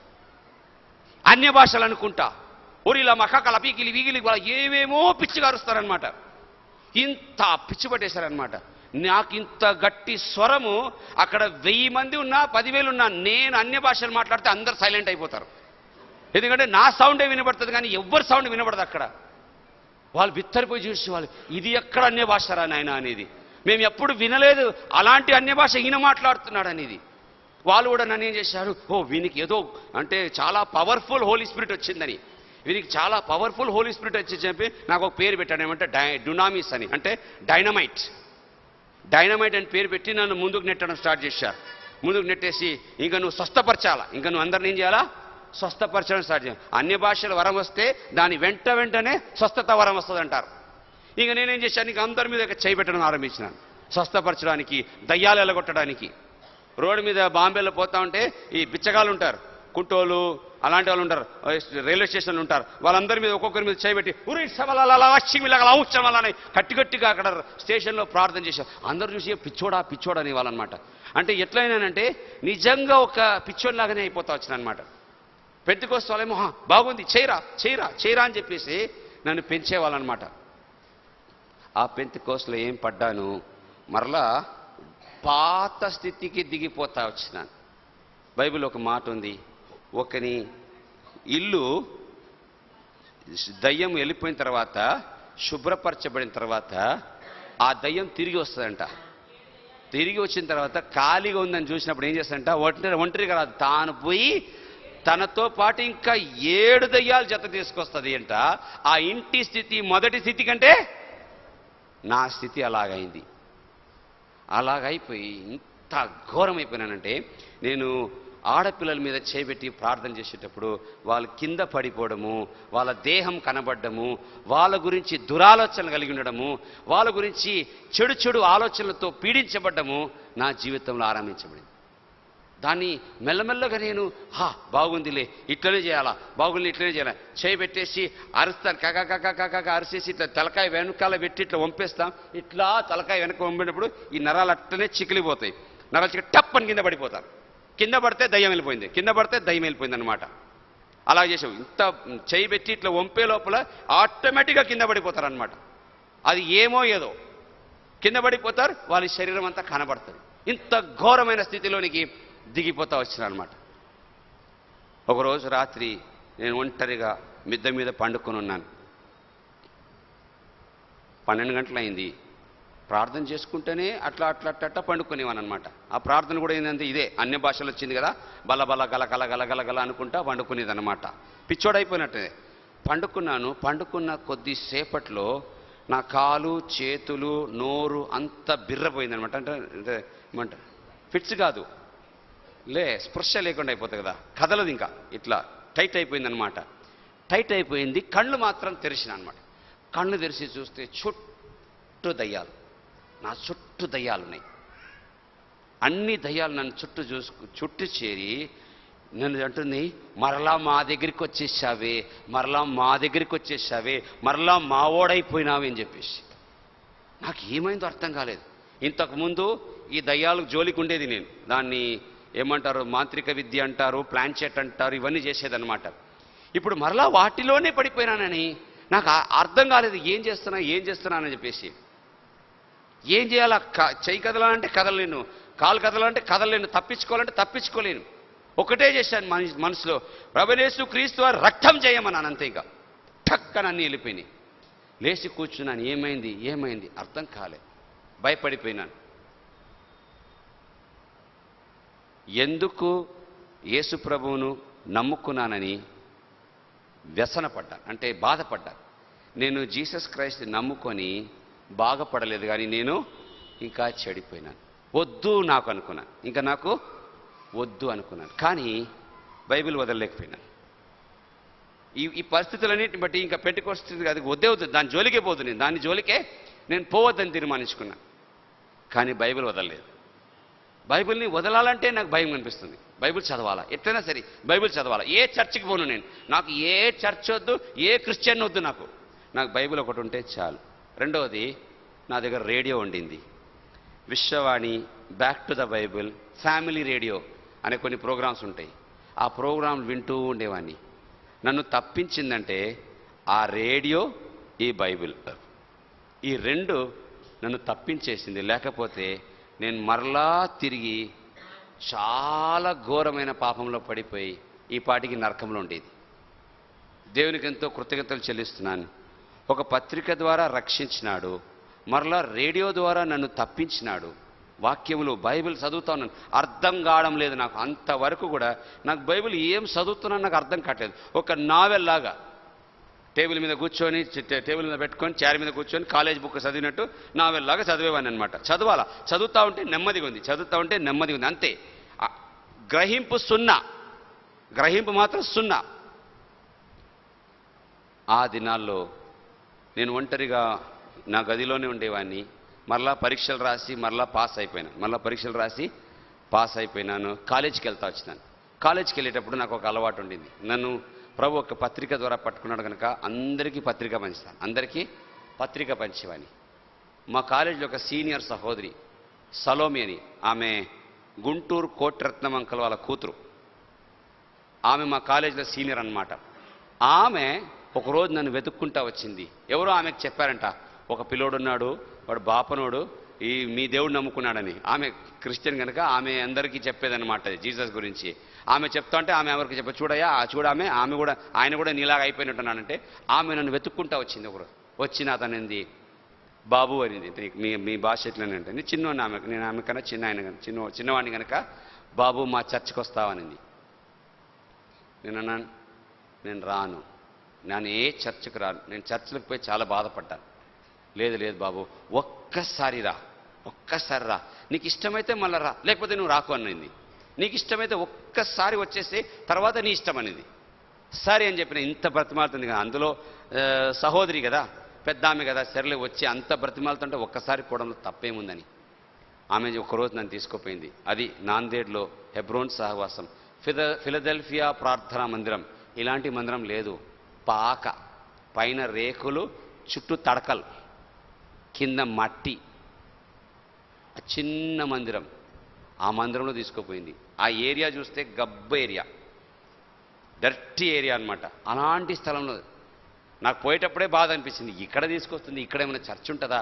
ఆ బయట నుంచి చూస్తే దాని రూపం చర్చ్ లాగలేనిది, ఏదో మెకానిక్ షెడ్ లాగా ఉంది. అది మెకానిక్ షెడ్ లాగా ఉంది. ఇదేంది మెకానిక్ షెడ్లో తీసుకొచ్చి బయట ఏమో బోర్డు రాశారు, ఫిలదెల్ఫియా ప్రేయర్ హౌస్ అని.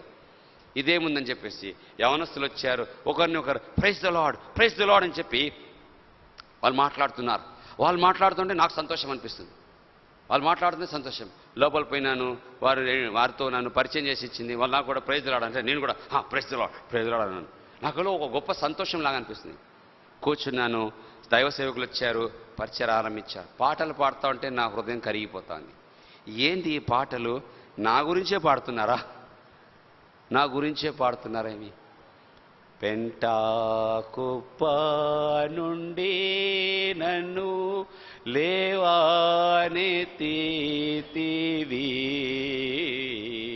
పెంటాకుప్ప నుండి నన్ను లేవానెత్తితివి, దరిద్రుడాయైనా నన్ను రాజుగా చేసితివి.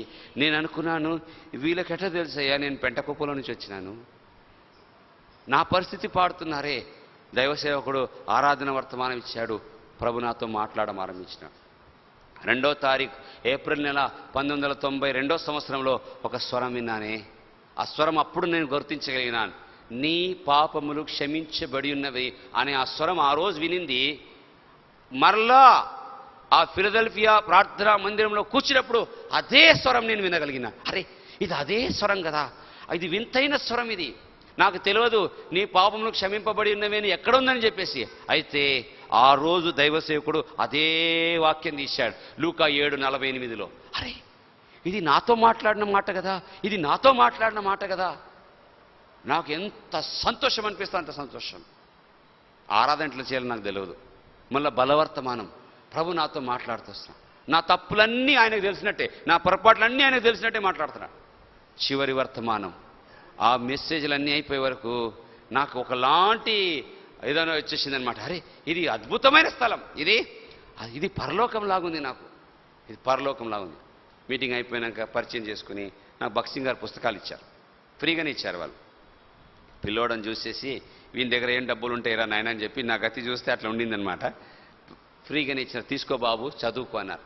ఆ భక్సింగ్ గారి యొక్క పుస్తకాలు ఇంటికి తీసుకొని పోయి చదువుతూ ఉంటే నాకు ఎట్లా అనిపిస్తుందంటే, ఈ దైవజనుడు నా గురించి అంతా తెలిసే, ఈ దైవజనుడికి నా గురించి అంతా తెలిసే. ఒక మాట అప్పుడు చదివితే అర్థమైంది, బైబిల్ మోకాల మీద చదవాలా అని. అరే, నేను ఇంతవరకు టేబుల్లో కూర్చొని చదివినా, నాకు తెలియదు కదా. అప్పుడు మోకరించి బైబిల్ చదవడం నేర్చుకున్నా. అది నవంబర్ నెల 1992వ సంవత్సరం.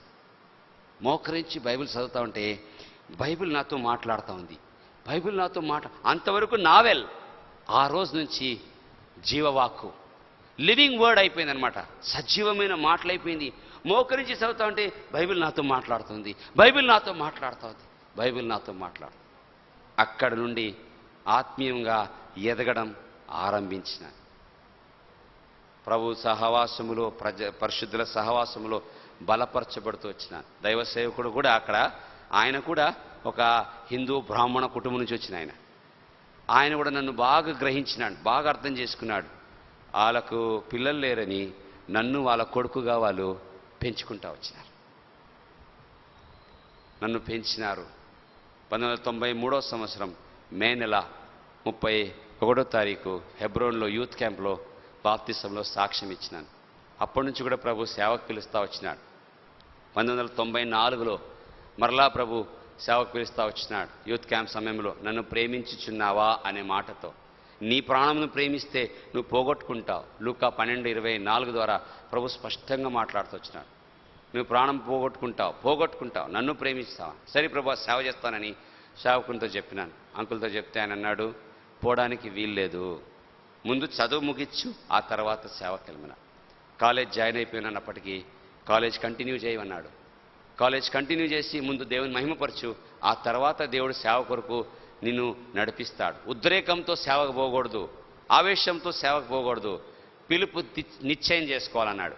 సరే అన్నాను, షరతు పెట్టుకున్నాను దేవుని. నాకు 93వ సంవత్సరం దేవుడిచ్చిన వాగ్దానం ఏమంటే, నేను ద్వితీయోపదేశకాండం 28:13 నేను నిన్ను తలగా ఉంచుతాను కానీ నిన్ను తోకగా ఉంచానని చెప్పి. ప్రభు ఈ వాగ్దానం నెరవేర్చు, నేను కాలేజీలో టాప్ వస్తే నేను సేవకు వస్తాను, లేకపోతే నేను సేవకు రానని చెప్పినాను ప్రభుతో. ఆయన మాట తప్పడు. 96వ సంవత్సరం నా డిగ్రీ కంప్లీట్ చేశాను. కాలేజీలో టాపర్ వచ్చిన, డిస్టింక్షన్ వచ్చేసింది. నాకు గర్వం వచ్చేసింది. లేదు ఇప్పుడు సేవకు రాను, నేను ఇంకా చదువుతాను, నేను ఐఐటికి వెళ్తాను, ఎంటెక్ చేస్తాను, ఇంకా ఎక్కువ ఎంఈ చేసినాక పెద్ద పోస్టుకు వస్తాను కదా, ఆ తర్వాత చూస్తాం, ఇంకా కొంచెం డబ్బు సంపాదించాలా. ఎందుకంటే అక్కడ సేవకులు పడే బాధ చూశాను, సేవకులకు ఉండే శ్రమ చూశాను. మీకు ఇక్కడ అలాగుండదు కానీ మహారాష్ట్రలో, ముఖ్యంగా ఆ ప్రాంతంలో, నేను ఎక్కడ ఉన్నానో నాందేడ్, అక్కడ మహా అయితే వారానికి కానుకలు 30 రూపాయలు 40 రూపాయలు అలాగొచ్చేది. సేవకుడు తన కుటుంబం ఎట్లా పోషించాలంటే, రోజు మేము సువార్తకి వెళ్ళి పుస్తకాలు అమ్మి డబ్బు తెస్తేనే తిండి, లేకపోతే తిండి లేదు. వాళ్ళు నాకు అన్నం వండి పెట్టేది. సేవకుడు సేవకురాలు ఇద్దరు కూడా ఈ జొన్నల జావా కాసుకొని తాగేది. నా కొరకు అన్నం వండి పెట్టి, పోని యవనస్తుడు కదా చదువుకోవాలి కదని చెప్పి నా కొరకు కొంచెం అన్నం వండి పెడతారు. వాళ్ళిద్దరు కూడా నేను రాకముందే ఈ జొన్నల పొడి ఉంటుంది కదా, జొన్నలు కాదు, అది పొడి దొరుకుతాయి అనమాట, జొన్నలు, అది జావా కాసుకొని తాగేవాళ్ళనమాట. వద్దు, నాకు ఇలాంటి శ్రమ వద్దని నేను సేవకు రాని. ఇప్పుడు నేను బాగా డబ్బులు సంపాదించి చాలామంది సేవకులకు నేను సపోర్ట్ చేస్తానన్నాను. సేవకులు శ్రమ పడుతున్నారు కనుక సేవకులకు సపోర్ట్ చేస్తానని చెప్పేసి తీర్మానించుకున్నాను. ఒకరోజు దేవుడు ఆదివారం నేను వాక్యం చెప్తా ఉంటే మందిరంలో 94వ సంవత్సరం నుంచి కూడా దైవ సేవకుడు నన్ను పరిచర్యలో వాడుకోవడం ఆరంభించేశాడు. ముందు నాకు వాక్య పరిచయం చేయడం రాదు. వాక్య పరిచయం చేయడానికి రాకపోతే బైబిల్ లోపల బక్సింగారు బుక్ పెట్టుకునేవాని. బక్సింగారు బుక్ పెట్టుకుని ఆ బుక్ చదివి చెప్పేవాని. ఆ బుక్ చదివి వాక్య పరిచయం చేసి మెసేజ్ అంతా అయిపోయిన తర్వాత అందరి ముందు ఒప్పుకునేవాని, ఈరోజు మెసేజ్ ఈ బుక్లో నుంచి చెప్పినాను అని చెప్పేసి. ఎందుకంటే నాకు రాదు వాక్యం చెప్పడం. అయినా దైవసేవకుడు అన్నాడు, లేదు నువ్వు చెప్పు అని చెప్పి నన్ను ముందుకు నడిపించేవాడు. సువార్త పరిచర్య నాకు నేర్పించింది ఆ దైవజనుడే. నన్ను ఒక సువార్తికునిగా ఆయన సిద్ధపరిచినాడు. నేను ఈరోజు కూడా ఒప్పుకుంటాను, నా మొదటి పిలుపు సువార్తికుని పిలుపు. సువార్త నాకు లేకపోతే నాకు ప్రాణమే లేనట్టు. అలాగా తరబీదు చేస్తూ వచ్చినాడు నన్ను. 96వ సంవత్సరం వరకు ఆ సేవకుడు అక్కడి నుంచి వెళ్ళిపోయినాడు. నేను కొన్ని పొరపాట్లు చేశాను, ఆయన దేవుని దగ్గర సరి చేసుకున్నాను. 96వ సంవత్సరం ప్రభు నాతో మాట్లాడినాడు. నేను వాక్యం చెప్తా ఉంటే ఒకరోజు నేనే మాట్లాడుతున్నాను. చివరి ఫైనల్ మెసేజ్లో, ఒక్కడు దేవునికి సిరికిని దాసుడుగా ఉండలేడని నేను వాక్య పరిచయం చేస్తా ఉంటే ఎవరో వెనకాల నుంచి నన్ను తట్టారు. తట్టితే నేను ఇట్లా చూశాను, ఎవరు లేరు. స్వరం వినిది, నువ్వేం చేస్తున్నావు అని. అక్కడే ఏడ్చాను, ప్రభువా నాకు విశ్వాసం లేదు, నేను ఎట్లా రావాలా సేవకు అని ప్రభు దగ్గర ఏడ్చాను. ప్రభు అన్నాడు, నా వాగ్దానం పట్టుకొని సేవకు రమ్మన్నాడు. 97వ సంవత్సరం ప్రభు నాకు వాగ్దానం ఇచ్చాడు. 37వ కీర్తన 4వ వచనం, దేశమందు నిలిచేందుము నిశ్చయముగా నీవు పోషించబడదామని. ఆంగ్ల భాషలో వేరేగా ఉంది, తెలుగులో కొంచెం వేరేగా ఉంటుంది. Dwell in the land then surely thou shall be fed. 3వ వచనం 37:3, dwell in the land and verily thou shall be fed. చివరి భాగం నా వాగ్దానం, నిశ్చయముగా నీవు పోషించబడతావనేది. అప్పుడు నాకు కొంచెం విశ్వాసం వచ్చింది, అయినా భయం ఉండింది. నేను అప్పటికి కాలేజీలో డిస్టింక్షన్ వచ్చాను, టాపర్ వచ్చానని చెప్పేసి అదే కాలేజీలో నాకు జాబ్ ఇచ్చారు. జాబ్ ఇచ్చేసి నాకు ఎంటెక్ వరకు స్పాన్సర్ కాలేజీ ఇచ్చేశారు. మేమే నీకు స్పాన్సర్షిప్ ఇస్తాం, మా కాలేజీలోనే ఉండమని. నా ద్వారా కాలేజీకు చాలా లాభం రావడం ఆరంభించింది. నేను 3rd ఇయర్లో ఉన్నప్పుడే నాకు జాబ్ ఇచ్చేశారు కాలేజీలో. అలాగా నా ద్వారా వాళ్ళకి ఎంతో మేలు కలిగింది కనుక నన్ను వాళ్ళు ఉంచుకుంటూ వచ్చినారు. అయితే ఒకరోజు ప్రభు మాట్లాడినాడు. ఏ విధంగా అంటే, ప్రిన్సిపల్ దగ్గరికి వెళ్ళాను. ప్రిన్సిపల్ దగ్గరికి వెళ్ళి కొన్ని రిపోర్ట్స్ నేను ఇవ్వాలా. రిపోర్ట్స్ ఇచ్చడానికి, ప్రాజెక్ట్ రిపోర్ట్స్ నేను సబ్మిట్ చేయాలా. సబ్మిట్ చేయడానికి వెళ్ళినప్పుడు ఆమె మేడం అనమాట, ma'am can I come in sir అని అన్నాను. అంతవరకు ఆమె నన్ను మా రామస్వామి అనే పేరుతో పిలిచేది. అంతవరకు రామస్వామి పేరుతో పిలిచేది, రామస్వామి అయ్యర్, రామస్వామి అయ్యర్ అని పిలిచేది నన్ను. ఆ రోజు నేను ఆమెకు రిపోర్ట్ ఇవ్వడానికి వెళ్తే నన్ను ఏమని పిలిచిందంటే, ఆవో యీశుకే సేవక్ ఆవో అనింది. యేసు సేవకుడా రామనింది. నా గుండె ఆగిపోయింది. ఏంది ఈమె నోటి ద్వారా ప్రభు నన్ను మాట్లాడుతాను. బయటికి పోయి ఏడ్చాను. ప్రభువా, ఎందుకు ఈ నాకు గాడిద ద్వారా బిలాముతో మాట్లాడినావే, అన్యురాల ద్వారా ఈని పాత్రతో మాట్లాడుతున్నావా?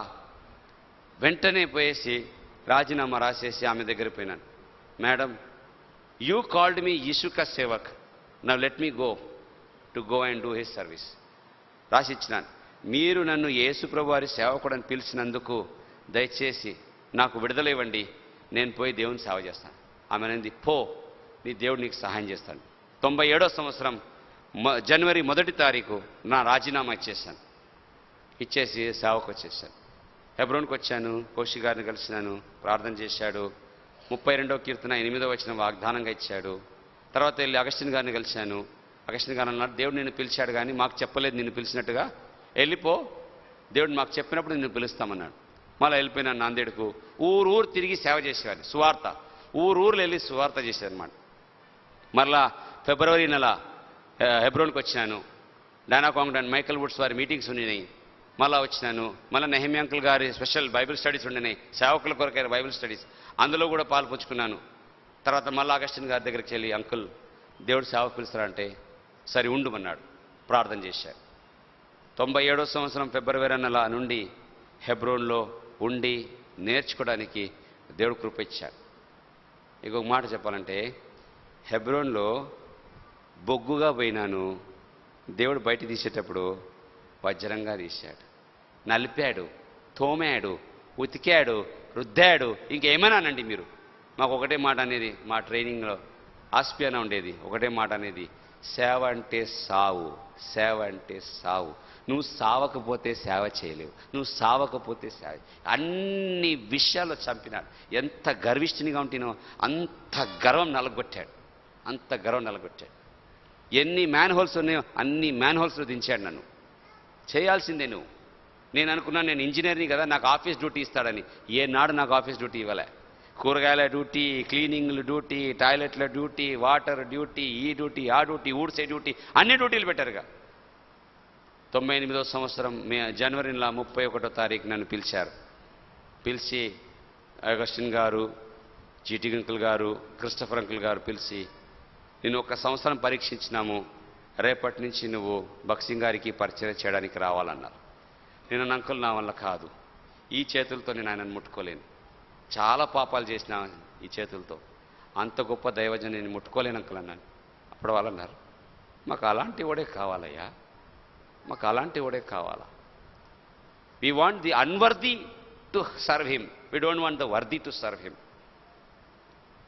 98, 99, 2000 సంవత్సరం బక్సింగ్ గారు ప్రభు మహిమలో నిద్రించేంత వరకు ఆ దైవజనునికి ఈ చేతులతో పరిచయం చేయడానికి, ఆయనను ముట్టుకోవడానికి, ఆయన చూసుకోవడానికి దేవుడు భాగ్యం ఇచ్చాడు. మా సొంత నాన్నకు నేను ఎప్పుడు కూడా టాయిలెట్ క్లీన్ చేయలేదు. మా సొంత నాన్నకు నేను ఎప్పుడు స్నానం చేయించాను. ఆ దైవజనునికి అన్నీ చేయడానికి దేవుడు భాగ్యం ఇచ్చాడు. మాకెప్పుడు ఒకటే మాట అనేవాళ్ళు, ప్రవక్తకు నీళ్ళు పోసినవాడు ప్రవక్త యొక్క ఫలాన్ని పొందుతాడు. మీరు దైవజనునికి సేవ చేయండి రా, దేవుడు మిమ్మల్ని దీవిస్తాడు దేవుడని. ఎన్నో కష్టాలు పడ్డాం. అన్నిట్లో దేవుడు నేర్పిస్తూ వచ్చాడు. మాకు ఆ గది ఎట్లా ఉండేదంటే తరబీదు కొరకు చాలా చక్కని, మాకు బైబిల్ చదవడానికి చాలా మంచిగా ఉండేది. నేను తర్వాత ఇప్పుడు గవాటిలో ఉన్న డానియల్, మేమిద్దరం కలిసి రోజు కూర్చొని 50 అధ్యాయాలు చదివేది. రోజుకు 50 అధ్యాయాలు బైబిల్ చదవాలా మేము. మాకు నైట్ డ్యూటీ ఉంటే రాత్రంతా బైబిల్ చదివేవాళ్ళం. అంకుల్ పక్కన కూర్చునేది, మేము బైబిల్ చదువుతాం. అంకుల్ లేచిన వెంటనే అంకుల్కి సాయం చేస్తాం. ఎప్పుడు టైం ఇవ్వాలా, మంది ఇవ్వాలా, టైంకి తిప్పాలా, టైంకి నీళ్ళు ఇవ్వాలా, టైంకి అన్నీ చేయాలా. టైం దాటకూడదు. ఆయనకు మెడిసిన్ కానీ ఏది కూడా దాటకూడదు. పొరపాటు అయిందో పడుతుంది దెబ్బలు. మాకు దెబ్బలు తిన్నాం మేము. డాక్టర్ రూత్ కృష్ణరామ్ అయితే తల్లి చంప దెబ్బలు కొట్టింది. నన్ను అయితే ఏసి కొట్టింది ఒకసారి దెబ్బ. కొట్టిన తర్వాత ఏడ్చింది ఆమె. ఏమని? నిన్ను కొట్టాను రా, నా చేయి పాడైపోయింది. ఇప్పుడు ఆమె ప్రభు మహిమలోకి వెళ్ళిపోయింది. చిత్రక్క మాకు తల్లి మమ్మల్ని ప్రేమించింది.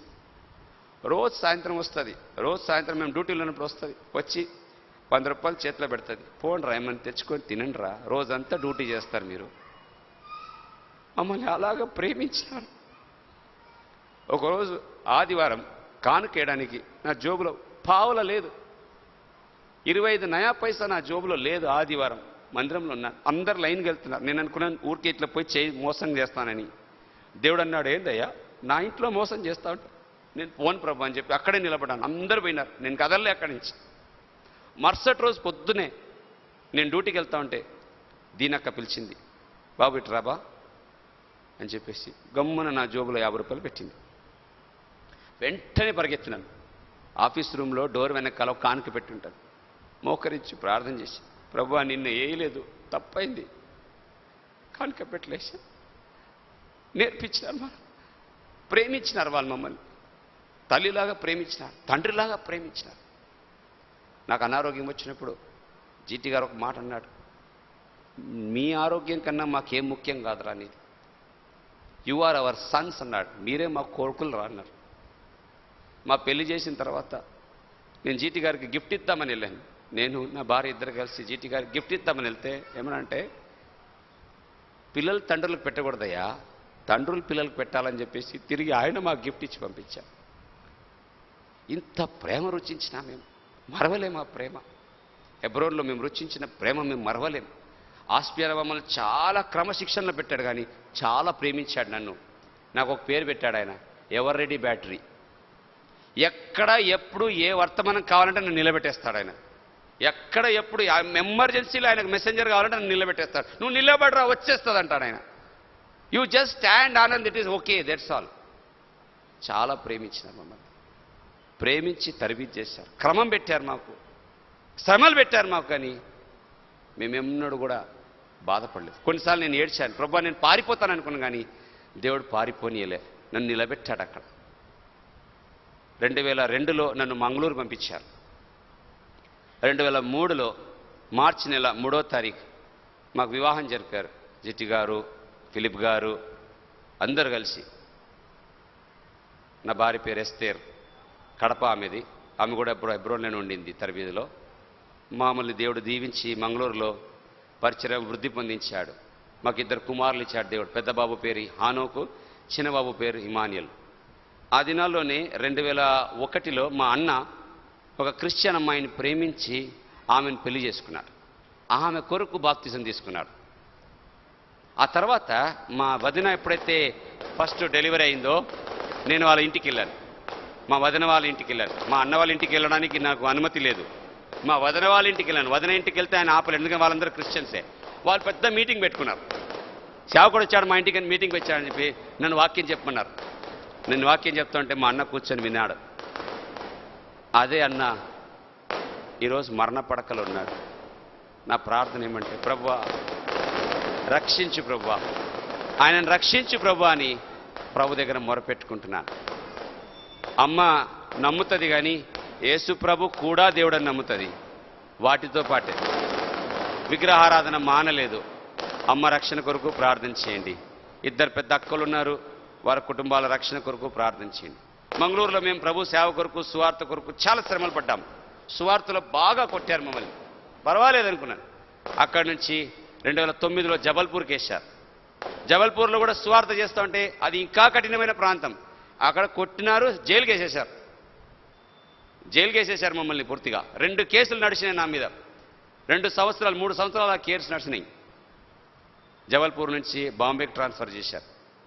బాంబేలో 2 సంవత్సరాలే ఉన్నాను. అక్కడి నుంచి 2014లో ఎర్నాకుళం కేరళకు మార్చారు. ప్రార్థన చేయండి, ప్రభు కేరళలో కూడా గొప్ప పరిచర్య జరిగించాలని మీ ప్రార్థనను ఆశిస్తున్నాను. ప్రభు వాక్యమును యోహాను సువార్త 12వ అధ్యాయం 21వ వచనం చదువుతాం. 26వ వచనం అందరం కలిసి చదువుతామా? చివరిగా యోహాను సువార్త 12:26 అందరం కలిసి చదువుతాం. If any man serve me, let him follow me. Where I am, there shall also my servant be. If any man serve me, him will my Father honor. ఇది నా పిలుపు. అందుకొరకు ప్రభు సేవలో కొనసాగాలని ఇంకనూ నా కొరకు మీరు ప్రార్థన చేయండి. మీ కొరకు మేము కూడా ప్రార్థిస్తూ ఉంటాం. ప్రభు సాక్ష్యం దీవించును గాక.